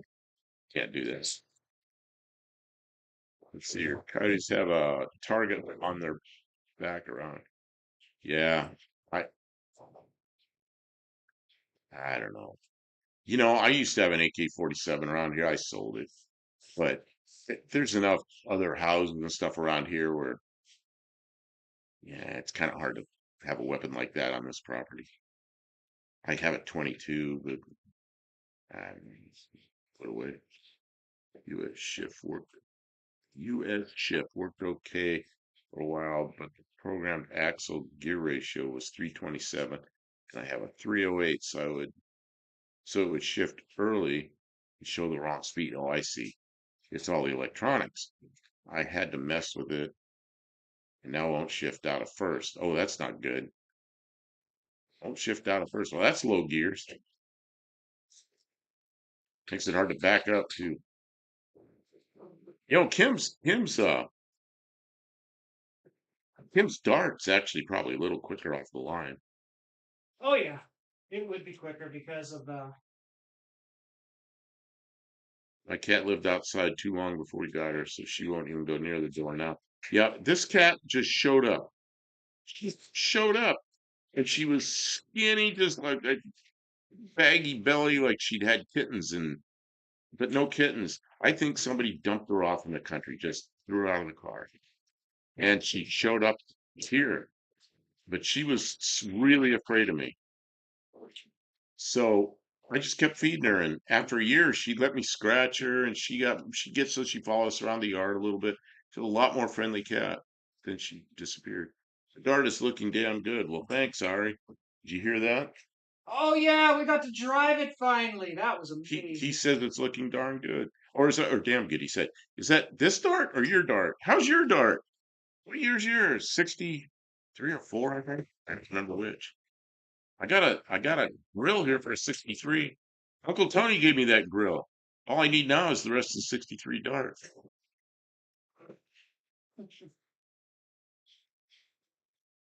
63 darts are just one of those. I think they got the body style perfect. And 64 is almost as good. It's just to me, the grill on the 63 made it. I really like 63 darts. And I remember I was in third grade then, so I was 9 years old. We needed to go somewhere in a taxi because we only had one car. And my mother, we had to go, I think, we went to the doctor. My mother called taxi and it showed up. It was a brand new 63 Dart. And I got to ride in it. I thought that was so cool getting to ride in a brand new 63 Dart. Man, that's a while ago now. That was, what, 61 years ago? Oh my God. My Dart's a 64. It's eating grass over here at storage. Uh-oh. Yeah, you can't let them like grass or is the grass eating the dart? We got our. We got the Studebaker out of there because the Studebaker is. I didn't know if the grass was eating the Studebaker, if the Studebaker was eating the grass. So you got to get them out of that. That's like a rust preventative. If you're not gonna build it, sell it and let somebody else play with it. Buy another one when you're ready. Just try putting it in second and starting out that way. Blue, the E4OD transmissions aren't known for their longevity. Oh, geez. Great. You know what? I, just get brave and tear into it if you got to. But I bet it's an electronic problem. Sounds like it's electronic problem. I'm just being dramatic. It's on pavement now. Well, that's a good thing. Pavement in Southern California, probably nothing going to happen unless you're real close to the ocean. Then it eats out all around the chrome, around the windows, and that if you're on the coast, right on the coast, that ocean air really, really is corrosive. I lived, yeah, for 8 months. I lived in Morro Bay, California, and I was like, I could see the ocean right there. And man, that stuff it just tears into a car. If you want a four-door, come to Fort Hall, Idaho, and bring a trailer. Four-door which car? I'm not sure. I think Walt wants 400 for it, but it needs taillights. Some guy named Barrow's already got. What is this? A 63 Dart? Four-door 63 Dart. That's the one I rode in was a taxi. I remember it real well. It was a light blue color. Guy driving it had a 3 on a tree and got in it and I was so excited. I'm telling my mother it's a brand new, it's a 63 Dart, it's a 63 Dart. And she's like, be quiet. They know what they're driving. Oh yeah, what a 9-year-old thinks. A 9-year-old that's interested in cars. So happy to be in that brand new 63 Dart. Man, wouldn't you like to have that now? A brand new. A brand new 63 Dart. Maybe. What are the terms and conditions, I believe. Here you go. Here's your pointer. Oh, I got a pointer? Yep. Now you can point at things. I can point. You are the fish. Hey, this is a bent pointer. Well, Oh no, it's got some goober on the end. Do you have a cleaner thing? Oh, this is one of these antennas that's got a windy thing all the way up the. These bozos wound it backwards. what? Those threads go. Here, which way does this go? Those are threads. They wound it backwards. If the windy going up the antenna is the left-hand thread. I don't know. These taillights are worth a pretty penny. Well, unless Mexican Spec, I bet, has brand new ones. Mexican Spec has really good old. Well, they're all lenses. I don't know about the taillights themselves, but I mean, I bought lenses from him and they're perfect. They're pretty good. Yeah, 63 Dart. Oh, and the rubber throttle bushing on that goofy linkage. I got that as well. I got the rubber. So you have a 63. I got a grill hanging right there for 63. 63 Dart. It's a gift from Uncle Tony. Uncle Tony, I spent probably a year and a half doing lives with him, and he gave me a lot of cool stuff. You didn't have to do that. Gave me the grill for the 63 Dart. I told him I like 63 Darts. He handed me the grill. He goes, here, you can have this. He gave me a Chevy intake manifold for my Chevy. He gave us his part of the Plymouth Valiant. There's actually two people involved in that. I bought half of it, and Tony gave me the other half. So, I was told it has to do with the U.S. shift losing ability to read the speed sensor. It's a programming issue, but I'm not a programmer. So they hook it up to a laptop, not fluent in laptop. Check Dr. Art. Yeah, yeah. Get a hold of Dr. Art or one of the other or automatic stuff. I don't know. What's his name? He's not real responsive unless you're working with his transmissions. Um, Cope, yeah, Cope. Yeah, I don't know. Just go online. Go online, find a video that was, on YouTube. Somebody had the same problem. You know that. That's what that when I had the speed sensor problem in the Jeep, I was sitting in the parking lot waiting for a guy to show up that was going to give me a ride home. And I sat there and I watched YouTube videos on my phone. I knew what was wrong with it before I got out of the car. I was told the spiral wire on the antenna is for aerodynamics. Is that correct? Oh, it very well could be. These antennas, I had a Ford Fairmont wagon. I don't think it was wound. I think it was straight. And I was in Ohio driving along and it was kind of raining, misty, but the temperature was below freezing. So that stuff the antenna was icing up. And that antenna started whipping and whipping and whipping and whipping. And I had to stop the car and scrape the ice off of it. And then it was straight again. And then when I started going, it started whipping again. So I don't know. I don't know if that stops it could be. The right thing to do is like Ford. My dad had a 1970 Ford um, Galaxy, and his antenna was teardrop shaped. So if you cut it off, it was hollow and it was shaped like a teardrop. And that, of course, is good for aerodynamics. I don't know if I'd have to look into that. I don't know why that would be good for aerodynamics. I would almost think it's worse. I don't know. Round is never good. I used to have a picture on my wall, my shop in Ohio, where I did a lot of aircraft parts. and I had a drawing on the wall that was, you can't see my how far apart my arms are. They're like I'm spread about as far apart as I can get. And it was an airfoil shape, like a cross section of a wing. And then I had a round thing, just a round dot in the middle of it, and on there it said these two items have the same coefficient of drag. Well, it's because the aerodynamic shape of that wing, air flows over it nicely, but round stuff, the only worse than round, I think, is square. That's what used to get me working on aircraft in the military. We're out in R&D, and some company would come in with some payload they want to fly, and part of it hangs outside the airplane, and it was like a cube. I go, what? You could at least make it round on the front, you know? It's like you're trying to slow our airplane down. Yeah, you remember the teardrop forward antennas? Yeah, yeah, 1970. I don't know all what years they had them. My dad's 70 had 'em. There's 65 near me for sale. I bet that glass is hard to come by. Yeah, Yeah, I saw a bunch of videos about how that back glass isn't that valuable because it's really durable. it's really durable. Yeah, it Keep doesn't me. break easy. So Tony and I can't get this light working, and I'm watching it, and Mexican Specs in there. He's one of the mods. He's in there, and Tony's like this, going with this light, and he can't get it to work. He's beating up, and he beats this light on his glass table. Mexican Spec says, like you're beating that on a glass table. What could go wrong? I sat there in the backyard with that glass table. I just can't imagine that breaking, but it probably could have broke it. And then he got mad and he threw it across the yard and it lit up.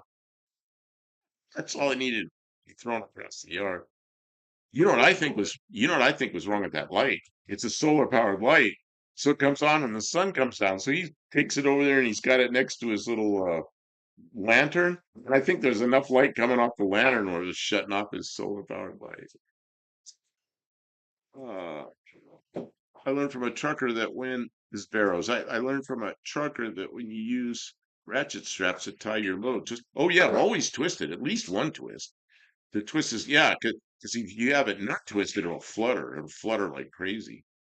You know. I'm talking about flutter. Okay, here's some of my airplane experience. Just something too that you may have noticed and don't know why. You see an airplane wing, a jet, a swept wing like this, and the jet engines. These are jet engines. They're underneath the wing, but they're out in front of the wing. They hang way out in front of the wing, not under the wing, not behind the wing, but out in front of the wing. And that's the counterbalance to keep that wing from fluttering. Because like a control surface has a counterbalance, the wing they can build it with a lot less stiffness, which is a lot less weight if they counterbalance that wing, and they do it with the engines.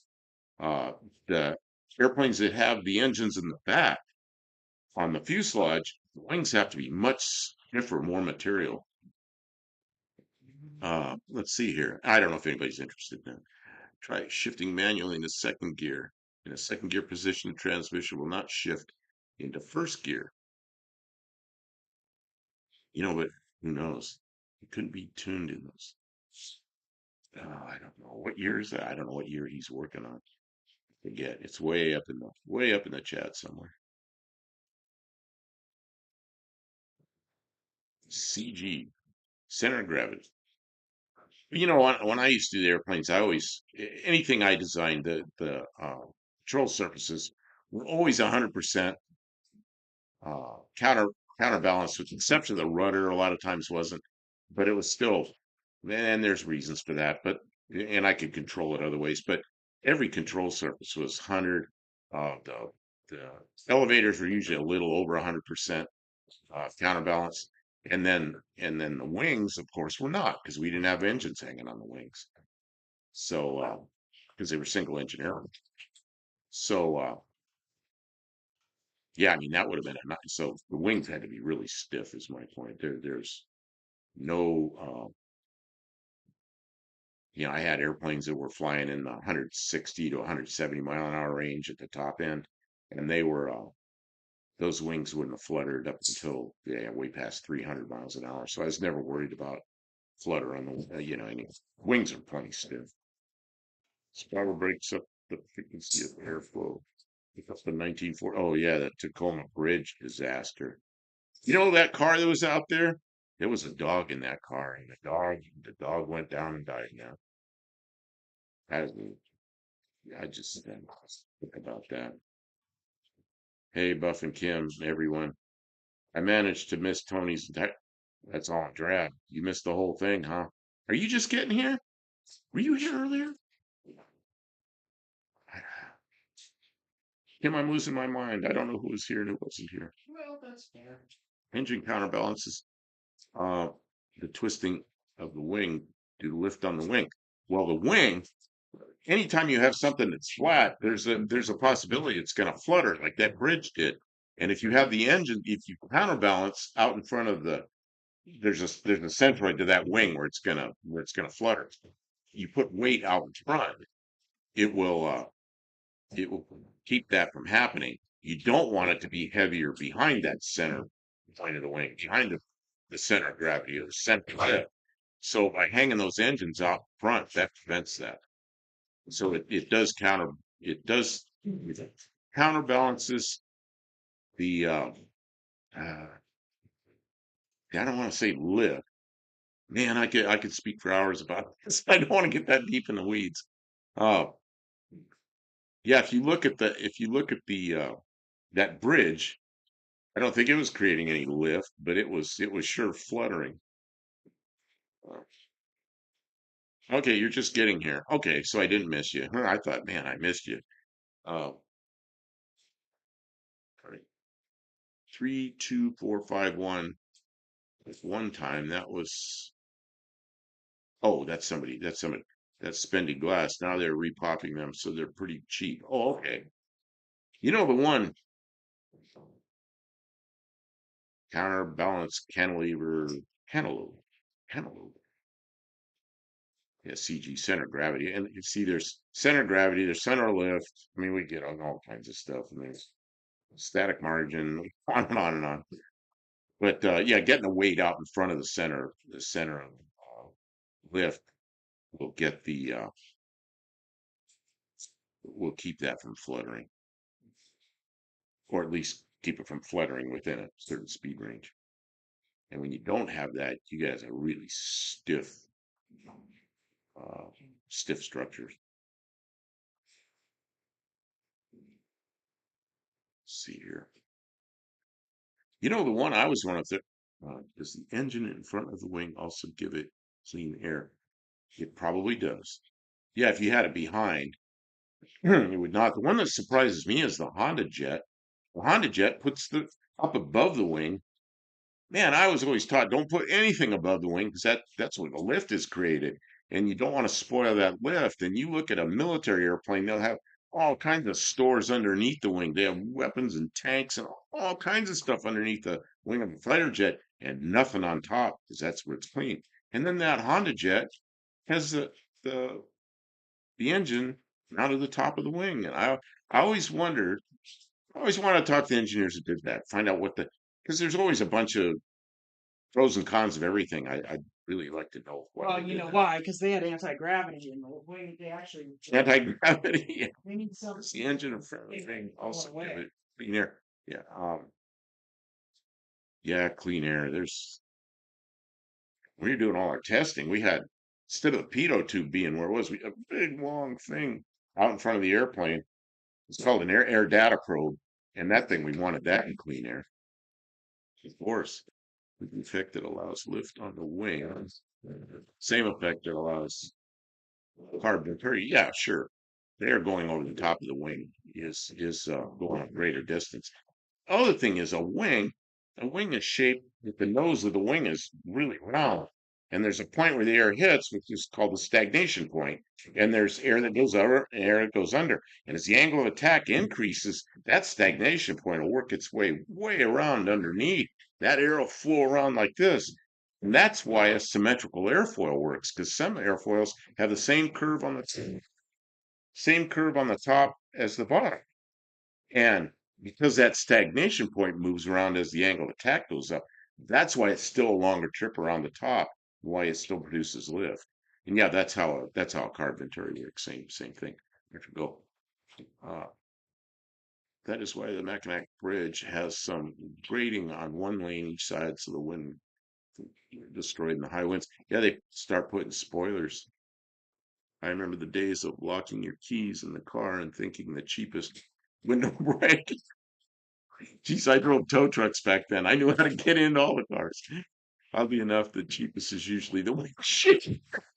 You buy a Slim Jim and you go in and you find and there's like nylon wedges you can wedge the window over. There's all kinds of ways to get it. A10 one hug had the engines in the back above the wing, so the wing has a chance of blocking ground fire from being ingested in the engines. Like yeah, like you want the ground fire in the engine, yeah, but that's or in the wing. The A10 was man, that was like a tank in the sky. I was in the Air Force when that thing first came out. Got to see a video of it, which is then was a movie. Before before we ever saw the airplane, we saw that movie. Excuse me. And they were shooting up a they were shooting I got the hiccups. They were shooting up tanks with it. Kim, you need help? Oh, you're talking. It's cool. She's over there moving big pieces of steel around. Everybody's watching me just ignore you. I know. They'll give you a hard time about it. Locksmith is less expensive than any of the glass. I've been out, when I was driving tow trucks, I'd go out and one of the ones you get is, and this is in the 70s, somebody be coming out of a bar at night and they'd accidentally lock the keys in the trunk of the car. Well, then they can't get in the car, they can't start it. So yeah, AAA, they call us, we get out there. And if the person was too drunk, if they weren't drunk, I'd go ahead and try to get in the trunk, and there's ways to get in a trunk, and I'd retrieve their keys for them. But if they were drunk, that's what I'd tell them. Just get a taxi, call a cab, and come out here tomorrow with a locksmith. It's not have a locksmith they get so freaking mad at me. But you know what? The AAA would back us up. If they're that drunk, they don't want them driving. You know, the A10 has that titanium bathtub to protect the pilot. Oh, Yeah, the smallest piece of glass is usually the most expensive. Little wing windows. That's another thing you'd almost always get in with the wing windows. Slim Jims. They started building a little box around the lock, so Slim Jim wouldn't work. But if you were good with it, you could still figure out how to make it work. I had a minivan, and when it had power locks, so I just jam a coat hanger and then push the unlock button. So many times I could unlock cars with the Slim Jim by sliding it in and hitting the power lock button. Did that a lot. Yeah. Yeah, because the power lock button was easier to get at than when they started making a little box on the inside of the door so you couldn't get at the lock mechanism so easy. The next best thing was uh, getting to the getting to the electric lock. But then if the keys were locked in the trunk, they're still screwed. Uh, Smallest piece of glass. Okay, let's see. When I was in San Diego visiting grandbaby, somebody tried to break into our Ford Edge. All the glass on it is laminated. $230 for the passenger door glass. Yeah.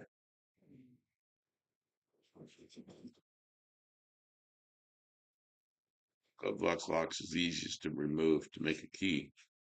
Does anybody know how much this cab weighs? Yeah, does anybody here? We need some help.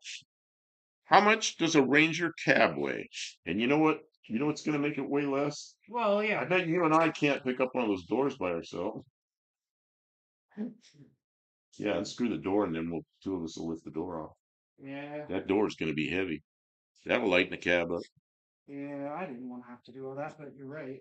Well, you can just leave it latched and take the bolts out. You can take the top bolt out first and stick a ice pick or a screwdriver or something there so it won't fall. Take the other bolts out, and then we'll just unlatch it, and two of us will take the door down. Unless you really want to do it by yourself, and I don't want you to do that. This is hard work. I'm roasting. Look at me sweating. Ugh. I'm gonna run out of. He says it's 573.5 pounds, not 0.4 pounds, 0.5 pounds. That's Barrows. Oh, wait a minute. Stray Bullet says 573.5. Barrows says it's 326.2. Now, is Strip. that with the glass or without the glass? Is He that says with the doors or he without? says stripped. Well, what is stripped? Well, Is that with the glass? Without the glass? well, that What's stripped? You still got seats in that thing. doors, Seats. steering column, Oh, whoever dashboard. was in here last night says just tip it back onto the frame. That might be the thing to do is instead of picking it up. Yeah, but it ain't light enough to even just tip. Complete swag. Man. Ugh. I'm roasting. You're roasting because you're working hard.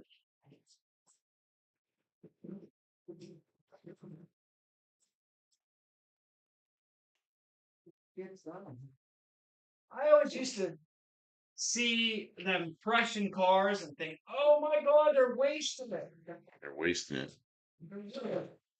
Yeah, and you're gonna waste this truck. Now I'm thinking, well, no, I'm thinking who the hell wants to take all them cars apart? Well, and when you started taking this one apart for this engine and for the rear end, I'm like, don't do that. That truck's better than the one you're putting the engine in. Yeah. No, I want the Bronco. Okay.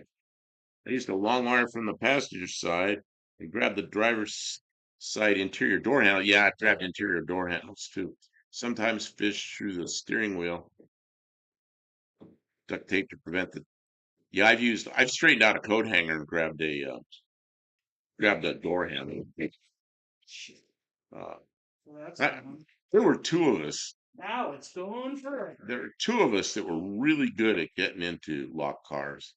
And man, we'd be into it in seconds.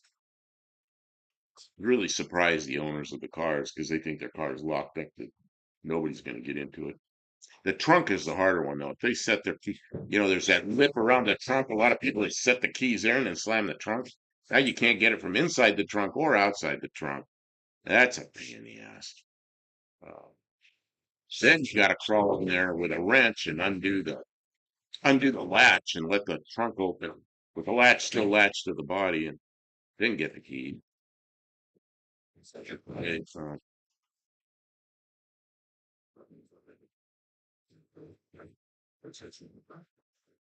yeah, swag. Scientific like that. Yes, we used to say, wag, wild ass guess.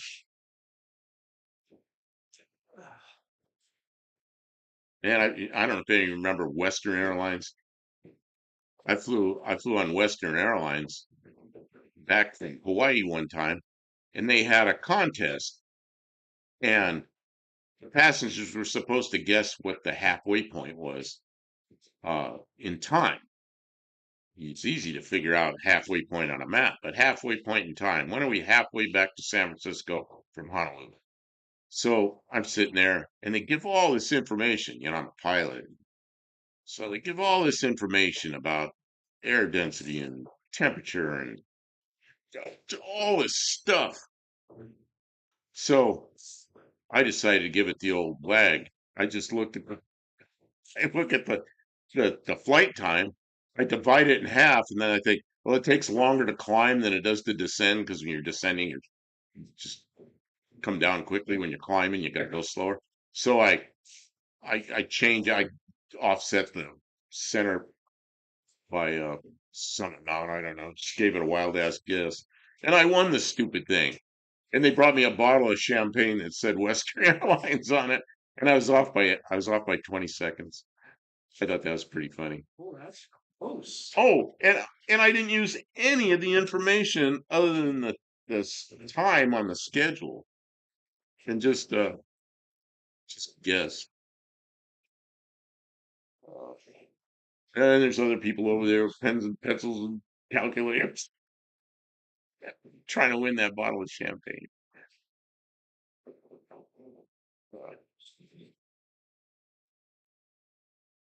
Yeah, it's fun when aircraft share navigation info on the little screens. I went from Helsinki, Finland, to JFK, New York City one time, and it was in an MD-11, which is a giant freaking airplane, and we were heavy. It ended up being a 12-hour flight because it was weather, and when we took off, there's the strips in the center, going across the runway, the expansion strips, and we're start the takeoff run. I can hear them, get up, get up, get up, get up, and it starts speeding up, and we're getting up. They got the information on the screen up there, and it shows how fast we're going. We're up to 196 miles an hour, and I can feel the nose coming up, but the mains are still on the ground, and I hear them, and they're going like up, up, up, up, up, and it was 204 miles an hour when the mains came off those expansion trips. I was like, man, it's not the fastest I ever been on the ground at the time. It was like, geez. Uh, yeah, probably when Chuck Wilburn live where someone stated they drive Chevys to go fast and Fords to get home. You know who that was? That was the no that was Nivlak, the Nelsons. Uh let's see. And you know what Chevys they drive? Mostly it's those 6-cylinder, what are those? 4.2 liter? I don't know if anybody else was close. They just announced me as the winner and said I was off by 20 seconds. So I don't know. I don't even know how many people played the game. You just turned in this little sheet of paper and I got a bottle of champagne because I learned early on about flying. Sometimes you're better off just taking a wild ass guess. But then there's other times it isn't. Keep it stock stupid is more like it. Yeah, I like ignition systems you could put in a jockey box, not under the seat. Very Spark Ford. Very Spark Ford, that was under the seat. Uh, I had a friend, yeah, Atlas 4200, that's it. I had a friend that worked at a Mercury dealer that was next door to my first radiator shop. And they had problems with uh, Ford Mustang. You remember the Mustang 2s? And they had the Pinto 4-cylinder 2300, and they were turbocharged. And those things, they had trouble with them quitting. And then the person be pulled off the side of the road and they mess with it. Pretty soon it starts up again and they take off, but no more turbo. Turbo doesn't work after that. And he said what they had was a small catalytic converter that was ahead of the turbo. And he says that would make the exhaust hot enough, it would make the turbo would run. It'd make the exhaust hot enough so that after the exhaust came out of the turbo, it would light up the main catalytic. So it was like a little catalytic converter. And he said the problem was that the underhood temperatures would get so high that the Ford ignition would quit, and they go off the side of the road and sit there. But when that ignition quit, all that raw fuel would go into that what he called the light up catalytic converter, and all the crumbled up stuff out of that light up cat would go into the turbocharger and destroy it. So he says that's when Ford started putting the ignition system on the cool side of the firewall rather than in the engine compartment because those ignition systems would get hot. So I don't know if any of you knew that. And if you knew that history behind that. Ford ignition box is too big for the jockey box, but you usually find a spare one under the seat. I know they started putting it inside the uh, passenger area, on the passenger area of the firewall, yeah, on that side of the firewall. I don't know where it was mounted, but I know that was on the turbocharged cars because underhood temperatures got too hot for it. And maybe they started making them better. I had a Ford with one of those, and I knew about the problems. I used to just keep one in the glove compartment, keep an extra ignition. I never had to use it. Yeah, You that's know, back when they were inexpensive enough that you could keep a second ignition oh, system. you got the doors up. I'm not even watching what you're doing. How'd you do that?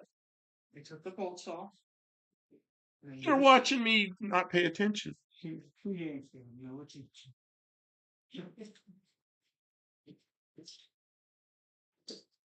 In the E series, they put it under the battery box. Yeah. somebody said there, I think the Mustang, oh, one of the best Mustangs ever built. That's the Mustang 2. The Mustang 2 to me was like one of the best Pintos ever built. But, the Mustang 2, let's face it, the front suspension from the Mustang 2 is like under almost every hot rod now, and there's the most reproduced suspension there is. But I don't know, the car was okay, I guess. There's three cars. What are you doing? Lifting up the body? Yeah, let's. Oh, okay. So what do you want to do? I just wanted to see if it's moved. Okay, because you make sure we don't want to be lifting that thing and then have like one wire holding us or Well, throttle linkage or something. the only way you're gonna find the one wire is Just don't lift it up. So there's three cars. The interiors were very much made out of the same stuff, and it was Pintos, Mustang 2s, and the Bricklin, designed by the same guy that designed those other two interiors. It's pretty funny. He's laughing. Mustang 2 is one good-looking Pinto. No, that's funny. See, I had Pintos, so I always say that. And of course, the Mustang 2s, they were just like driving a Pinto, only they were nicer. And then the Fox body came out. Man, that Fox bodies was great. The first Fox bodies were the Fairmonts. I told my mother to buy one. It was late in 77, 78s came out. I said, buy one of those, and she bought one. And then I bought them, and I bought more when they had Fox body everything's. Remember, Ford used to put the ignition modules on the distributor and then move the inner fender below the master cylinder on a heat sink. The Pinto is another great car. And I like the little Pinto wagons and the little van panels. I think all but one of my Pinto wagons, I had those van panels. The mistake I made is I should have pulled a fiberglass mold off one of the set of those panels, and I never did. Because one day I'll get a Pinto again, and I'll want to put panels on it. I'll make it. My first running car was a Pinto sedan. Had a little bitty trunk, yeah. Yeah, those are the ones that needed the upgrade on the gas tank, which was, yeah, I used to, in the radiator shop, I get a Pinto in there, and they were still fairly new cars. I stick my head underneath, make sure they had the upgrade. And if they didn't, I'd go, hey, go get this done. It's free. Get it done. You don't want to get rear-ended this thing. It's a pretty good upgrade. And the wagon, of course, it's different, just different than. I don't know. The old Fords are pretty good. Old Chryslers are pretty good. The old GM cars are pretty. All those cars were good. I just, now, Harry, I do admire Fords just from a distance, preferably. Come on, there's some good Fords out there. As long as they stick, we're happy. Harry has a 1960 Chevy truck. Those Ford pickups from 57 to 60, that body style. That's a pretty nice truck. I had those things. My first job working in a nursery, I drove a 57 Ford pickup back and forth to the nursery. Mustang 2s are ugly in my opinion. Yeah, I don't really like the way they look, but they tried to make a Pinto look like a Mustang. And I think they were somewhat successful. They were successful with it. They sold so many of those. It was a hit. It was a home run for Ford, but just for the Mustang people, they really like them. It's true that the Fox body was actually the Fox platform, how the Crown Victoria or Panther platforms. Oh, is it true? I don't know. Is it a Fox platform? It could be. I joke. I love Fords. Mach 1 is my favorite Mustang. I had a 69 Mach 1 for a while. I got it cheap, sold it for expensive. Didn't have it for long. Painted it my favorite red color, which is a 1962 Corvette color. And it looked just like it belonged on that car. And then I did the hood in black with a little black stripe around it. Yeah. whatever that phony baloney spoiler was across the back, came got flat across the back. So, Tony baloney. well, yeah, that spoiler didn't do anything. If you ever went fast enough for that spoiler to work, it would have bent, flown apart. Oh no, maybe not. That was funny, Brian. I don't know. You take that spoiler off, and the trunk opens faster. Well, that seems like a worthwhile way to go then. No, you guys are just teasing, don't really mean it. My Pinto wagons were really, and Bobcat wagons were really, they were nice delivery vehicles. And then I drove around. Just a great thing for a radiator shop to have. And they were not expensive cars at the time. I could get a really good Pinto wagon for $1,200 that was just a couple of years old with this engine in it, or a 2.8. Had a 66 Mustang, 6-cylinder convertible. Had it for years, just a fun car. Hard to steer, no power steering.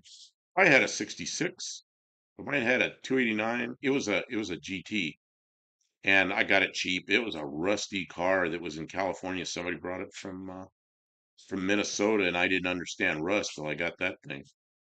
I was afraid some people used to put that top down all the time, California. People, a kid, kids riding around a Mustang convertible, stand up in the car, hold on to the windshield. And I go, like, sit down, you're gonna fall through the floor. They didn't know what I was talking about. I figured somebody would fall through that floor and chop their legs off. And to me, the Fox body isn't a Mustang. It is a good car. Needs a P51 look. Yeah, the Mustang, the Fox Mustang doesn't look like a Mustang, but it looks like a Fox body Mustang. I still like them. I drove them a lot, and I like those cars. And then the instrument cluster in the early Fox body Mustangs comes out, and you can put that right into a Fairmont. Everything plugs in except the ammeter. You got to wire that in separately, and you got to change the sending unit for the temperature gauge because it's instead of a light, it's a gauge. But you could get those Mustang panels from the police Mustangs that go to 160 miles an hour instead of 85. Man, was that nice? Let's see, I worked on a 69 Mach 1 that I absolutely fell in love with. The 351 was a little underwhelming. Mine had a 351 four barrel, and it had a 4-speed in it. I don't know what the gears were, but it was probably, I don't know, because it'd bark off rubber. It'd burn in first, bark off in second. It was a fun car. To go. Yep, Fairmonts, LTDs, and Zephyrs were those years. Oh, Fox bodies. Yeah, the later LTDs. Ford played name games. LTD was a big car, then it was a Fox body. Well, then it was an intermediate, then it was a Fox body. There was a Mercury version of the LTD also. Oh, what was that thing called? I remember those things. What was the Mercury version of the Fox body? LTD. It was called the LTD2. Yeah, I don't remember. I remember the police department where I lived got LTD2s. Man, talk about underwhelming. Oh, not only that, cops get in there with all this stuff on their belt and a shotgun and everything. They get in there and they can't move. Cops hated those things. I really love the 69-inch Mach 1 or Boss 302s. Hey, any of you that go to Uncle Tony's? Now I can't think of his name. This guy in New York, I got the 318 from. Can't think of his name. He's got a Boss 302, 69 Boss 302. No, it's a 69 Boss 429. Did we bring those bolt cutters up here? Did we take them back down the house? We didn't get Why would we take the bolt cutters to the house? the big ones. I don't think I did. Didn't we Look take look them back over to look up. I don't know why I would. What are you trying to cut? a big piece of cable? Yeah, it might have been a marquee. It might have been a small marquee or something. I think I gotta make noise. What's the guy? What is? Can't think of his name. Imagine that. I can't think of a name. And my brain is fried. I never took drugs, but I got the brain fried. No, not Lunar Outlaw. No. One of the people who's in our chat. Hey, he's been in here before too. It'll come in. It'll come to me like when it doesn't matter anymore. Ah, jeez. He gave me a 318 Poly, and He gave me a 318 Poly. All I do to make noise. noise.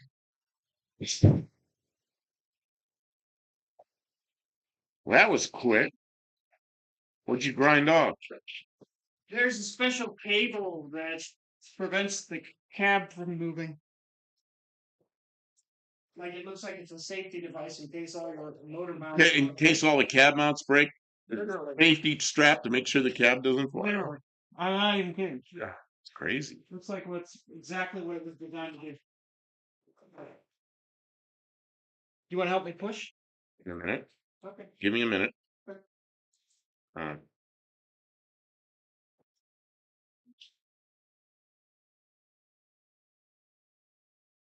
Lot Burns. His name is Lot Burns. Lot Burns. If you find him on here somewhere, he I forgot what I was even talking about. Oh, he has the 69 Boss 429. I got to go over there and help Kim. So I'm gonna be tripping over something. I'm gonna be over here. Kim, something smells like it's ground, like grinding. Like somebody used a grinder in here. Okay, so Can't imagine what it was. what's this? Oh, I see. You made ramps. I gotta get some gloves on. Okay. Let me grab my gloves so I don't cut myself on all these inches. Man.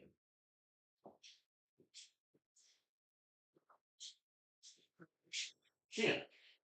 What's that noise? I think this gas tank's gurgled. Is that safe? Hey, I'm trying to get some gloves.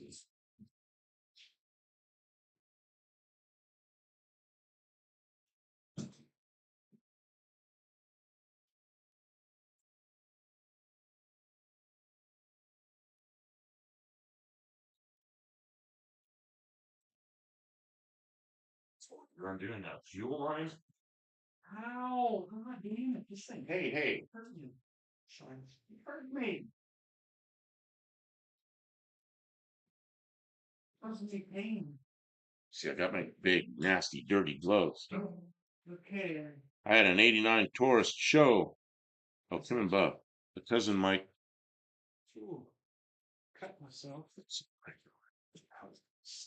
see here. Man, I'm trying to. Yeah, Lunar's making videos again. It's really good to see that. I was on his live the other night. Yeah,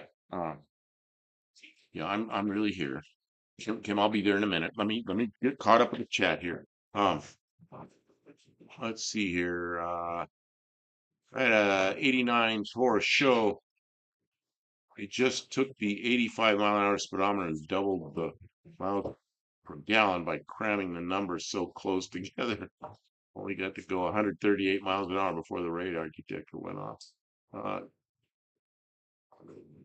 Had cable like the Chevy chain when the engine mount broke.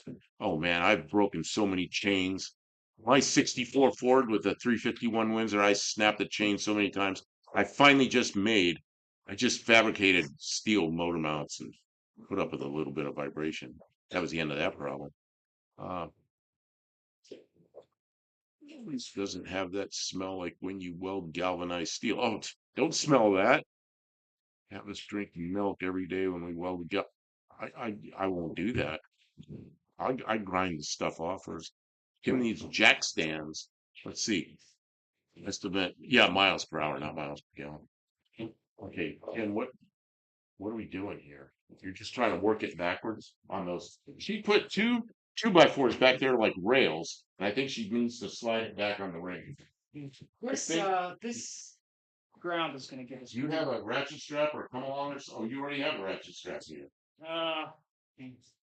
And that way you can pull it back instead of pushing it back. Well, that might be neat. We don't have a come along, do we? I didn't even notice you're wearing scrubs. You're wearing Uh, scrubs because you're doing surgery. yeah, doing a biopsy on this son. You want me to take it out of park so the cab will slide back? Yeah, on a park. No wonder it's not moving. See, I was a little kid in 1956. I was 2 years old. My father bought a 56 Ford. I was almost three. And I remember the day he bought that. And then it wasn't too long after that, my mother had the car for some reason. She used to take my father to work once in a while. But then she got sick and she wanted a neighbor to take her to the doctor and to drive our car. The neighbor got in there and this is 50s. She'd never driven a car with an automatic transmission before. And she got to the doctor's office and she wanted to know if you put it in park to make it park. It's like, no, no, no. Can you imagine somebody that's never driven an automatic and they don't know how to drive it? Today, Okay, see if what are you manual transmissions for? They're to prevent thefts because nobody knows how to use them. see if you can get it lined up as I push it back. Maybe jack it up just a smidge. With this jack here. See what I'm lining up, okay? If you can maybe jack it up just a smidge. This looks dangerous. Dangerous. This is perfect. What am I jacking? I really don't know. I just assumed you knew what I was doing. Okay, lift just a little bit so I can jam this down in a little further. No, no, no, no. Lift on the cab, like push it back. Okay, now it can't come forward. And let's see if we can get it to move back. Good, we couldn't even move that seat if we had to. Here, go ahead and get on this corner. See if you can get it push it forward.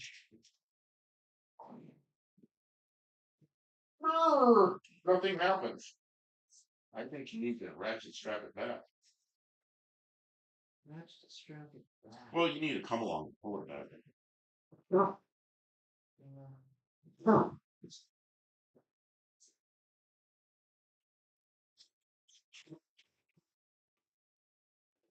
Of course, these wheels are pulling in, so it appears. I'm trying to get the jack in like this. Can you swing the jack in at all? Because you know they're pulling in the direction we want to go. Ooh, that's good. Wait, What? that didn't work the way I wanted it to. Nope. Okay, so now. Well, we managed to crash it. Careful, Kim.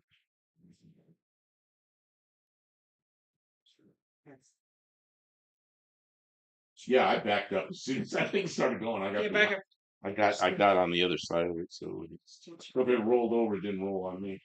I don't want you over there on that side. That's the way it's gonna go. And I can't get you out from under there. Don't worry, it's not going anywhere yet. Just stay with me. We're gonna bring this jack around. Check the whole thing with this so that I can see how they're doing. Can you scare anybody Okay. too much? Here, let's see. Everybody okay? Okay, I got to get back on the chat because the chat's gone. A lot of chat gone by. Land Custom Class says jack it off.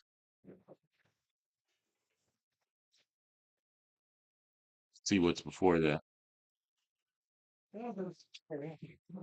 One of the 7 simple machines, lever, fulcrum.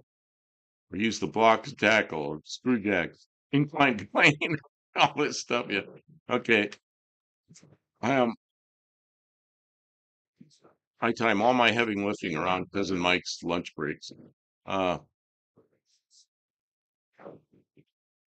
God, I can't keep up with this. I mean, it's a complete coincidence that happens around that time. My Volvo Spinara goes like to 160, probably just for symmetry. It's so the middle of the gauge is at 80. Kim and heavy things get dangerous. I just jack the cab up and put it on 4x4s running crossways. across the frame and then roll the frame from underneath it. Oh, I see. Yeah, Yeah, we we're don't. gonna do it. Yeah, we're gonna have to have the door open. That's a daytime job. Uh, 4x4 and jack stands are similar. I'm spoiler at work. We have all the fancy electric toys. Yeah, yeah, that's how it was where I worked. We had all the stuff. Noise filter hid the horrendous crash. Yep. I always tell people that camera filming, he is also the wife will have proof of what kind of idiot she married when things go wrong. Thing is, Kim's crazier than I am with this stuff. My suggestion would be to get the engine hoist over here. Open that back window or something and loop a strap or a chain or something through there. Because you're next to where it's gonna fall, which is bad. And I can't hold that. You can't hold that. I am working.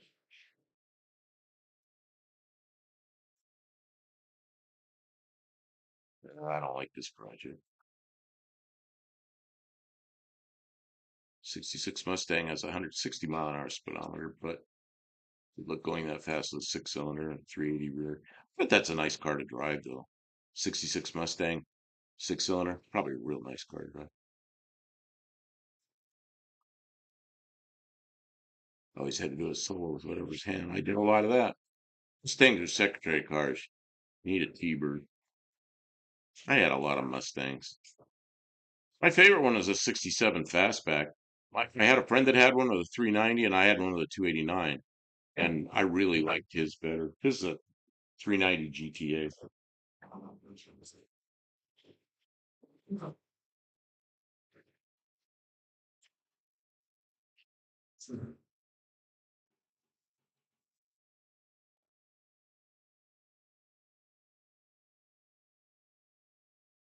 And the other thing we could do is wait till daylight Yeah. and go open the doors up, go outside with a car Uh-huh. or a Jeep or something that has a lot of pull, Uh-huh. hook the strap to this thing, peel chalk all 4 tires, and just pull it back with the car.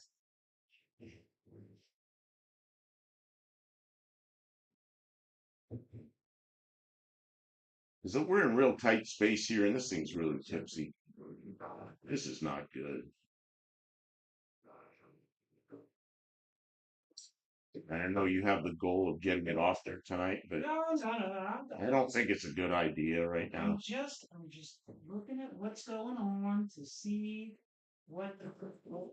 Wish we were all there to help. Yeah, there's 10 of you in here. 10 people could lift that if you get 10 people around it.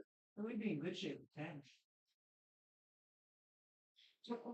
Oh, forgive the makers of Mustangs and Dusters for not making me have to change the speedos with engines.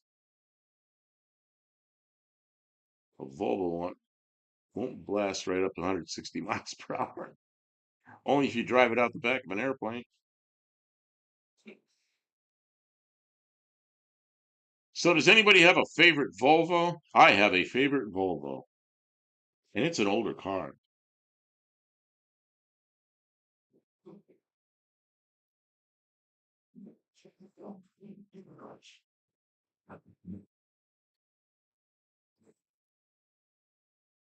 Yeah, we're kind of hung up.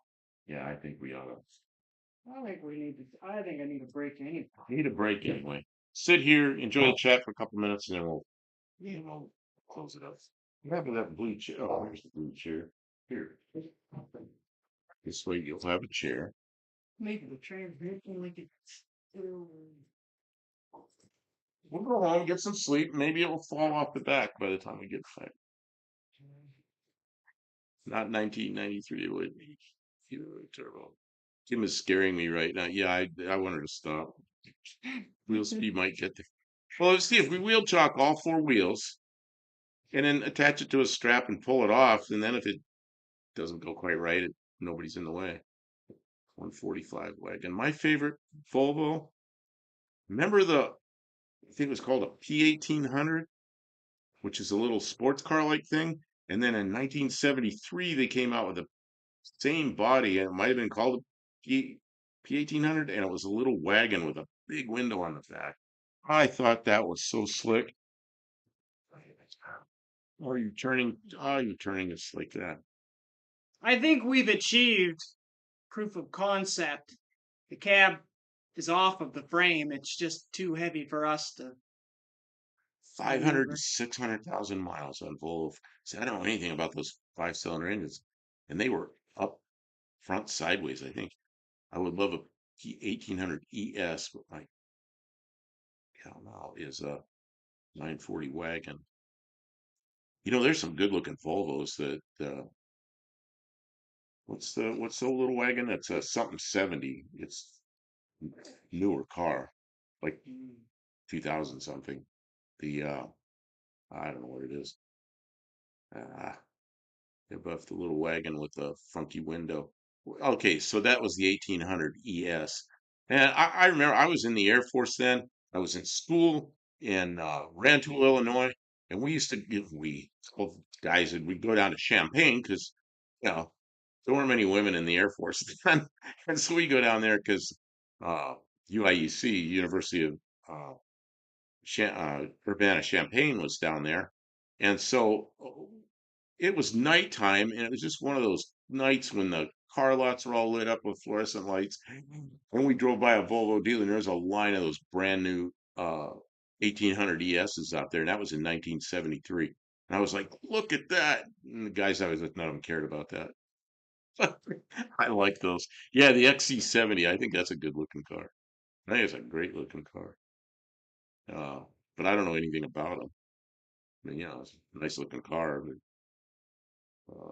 I've never driven one, never even been in one, just seen them. They just look like a beefy little car. Who knows? Drop the rear of the Ranger on the floor so gravity.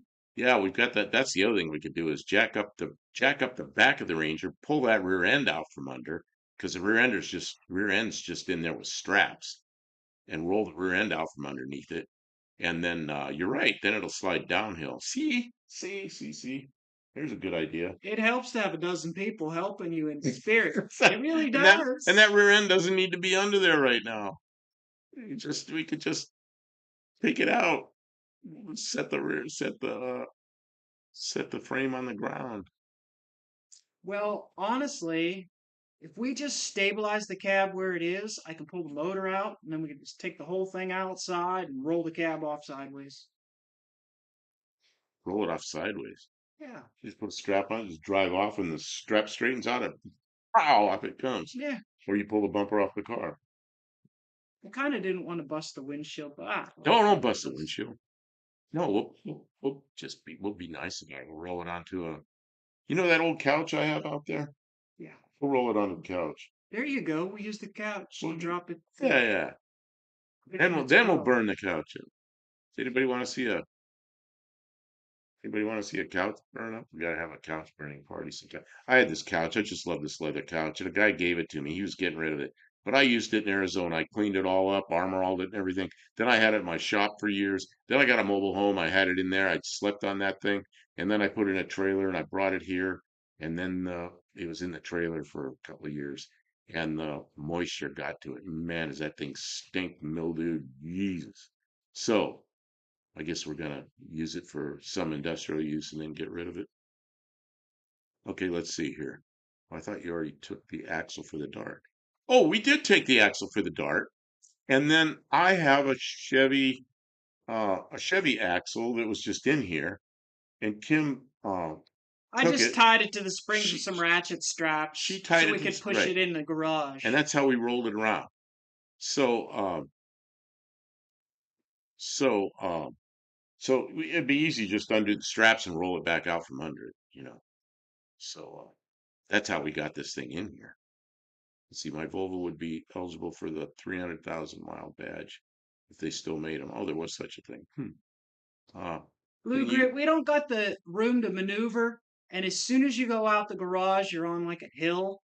So it's like but that cab is really the thing that we want least of this truck. It's I not that think valuable to I us think right if we now. I think if we set it on the floor, get the rear end out front, and put wheel chocks under these wheels, I think we could just pull the cab out, just drag it outside, down the frame like a ramp and outside, you think? Something like that, yeah. Scary thought, you can register a 1993 car as an antique if you choose. Yeah, isn't it? Yeah, that's how I am. 18-year-old car is like brand new to me. Yeah, 18 years old is what, an '06? Well, new cars, you're still going to be making payments on them when they're 18 years old. Oh my God, these new cars are so expensive. They make payments forever. By the time you get, my former wife would go out and buy a new car every 2 years, sometimes every 3 years. She's always upside down in it. She always just gets enough to, as long as she can get the next loan. And she's always in a newer car. And and I've had two new cars in my life. 1974, I was 20 years old, and I bought a AMC Matador, new. Didn't have it very long. Had it 8 months. Sold it because I was buying a business and I really needed the money for the business. And I was not upside down in it, so I was able to get rid of it.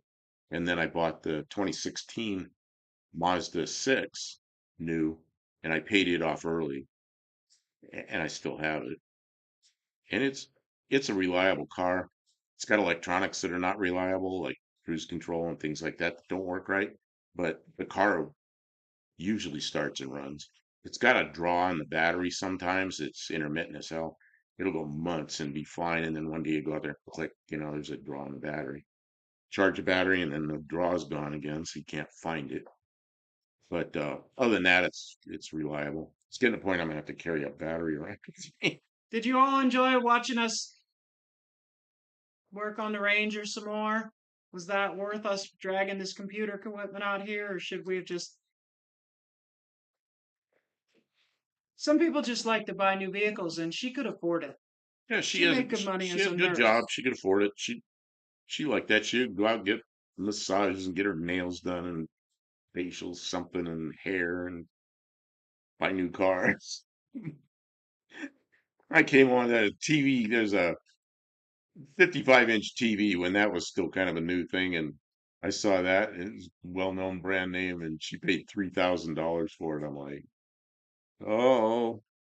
Then I went out and bought a 40-inch TV for me, and it was new, and it had a DVD player in it, and it did a lot of stuff, and it was $169. So I bought a $169 TV.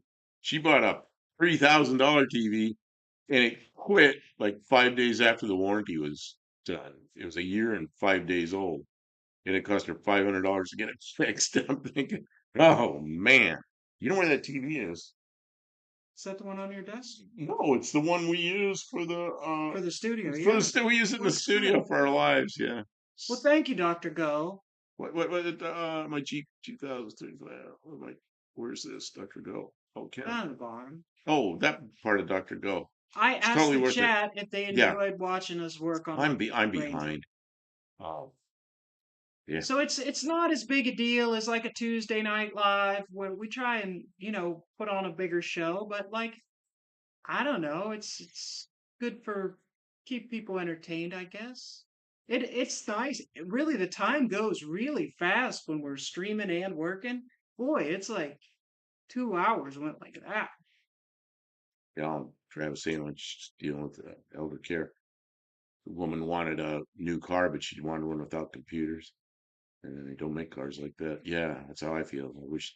Well, that's why. You know, people say I'm lucky. I know how to do this thing. Maybe I am. Do this stuff. Maybe I am. But I don't think I'm lucky. It's just like when, as soon as I was able to hold tools, I I had to work on stuff. Whatever I got, I took it apart, ruined some stuff, fixed some stuff. But now, the 50-year-old car, we could go all the way through it if we could afford all the stuff. And if we can't afford all the stuff, we could still make it reliable and drive it. It was a different time. We could take all the computers out of a new car, but the Tennessee wouldn't care. But You know what I've said about my Mazda 6.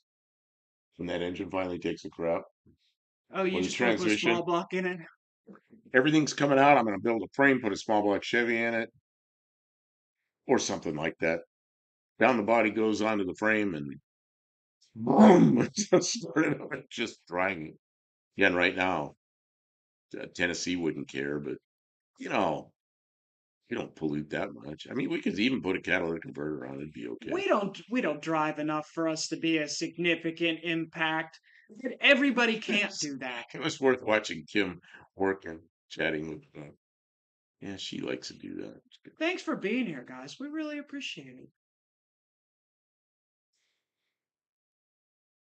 Dr. Go, it says you guys working hard. It's motivation for Making me. your Help me shorts. Just do dig the in thing and you get like. my earn gear and get something done. So what are you working on? You got something going. I haven't been watching his videos for like a week or two. I gotta go in there. There's a lot of content out there. It's hard to keep up with it all. I'm getting itchy. Getting itchy. Yeah, I wanna Poison ivy shut itchy it or down. just sweaty itchy? Sweaty and covered in grease and old grime and What tool are you using here? This is one of my snap-on ratchets. It's got a backward 7. I got to walk over here. Look at my chart. he's got a chart on the wall for his snap-on stuff. Well, snap-on stuff is mostly dated. Yeah, driving less is a much bigger thing, and maintaining Also, your old car properly is a bigger deal than what you drive. Maintaining your vehicle properly, I know where this came from. Kim is fast. I'm not This has a fast. 1977 date on it. It's the backward 7, 1977, and that's when I had my first radiator shop. So I must have bought that new from the Snap-on man. Oh, that makes sense. Ford goo is itchy for Ford goo. Oh Oh yeah, this thing man, has goo. it's icky.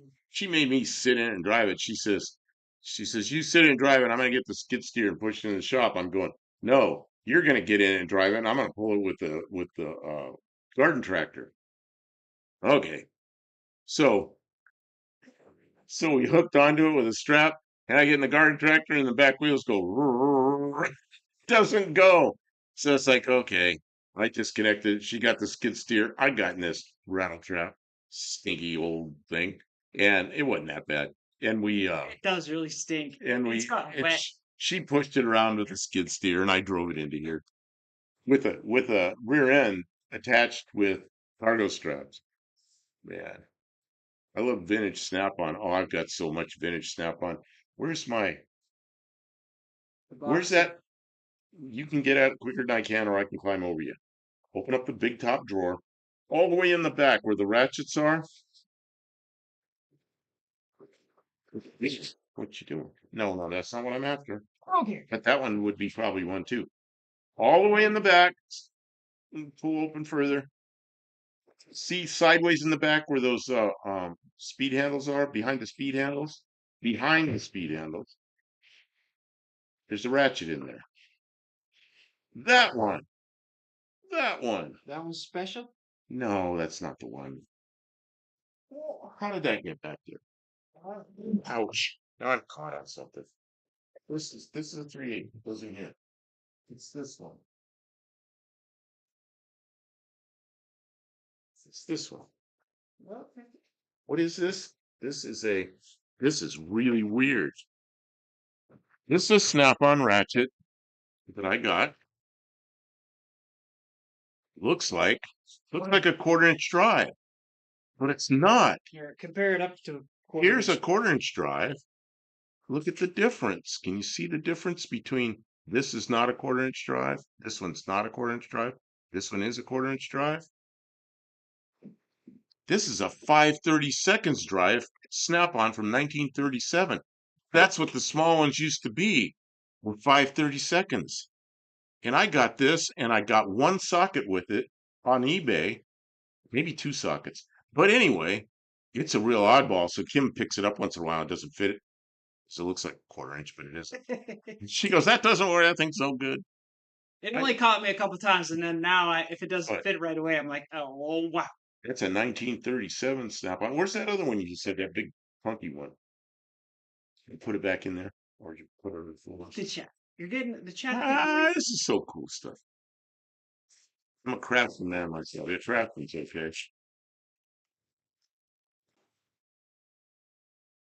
hopping stuff. That's what I collected before I sold my soul to the tool truck.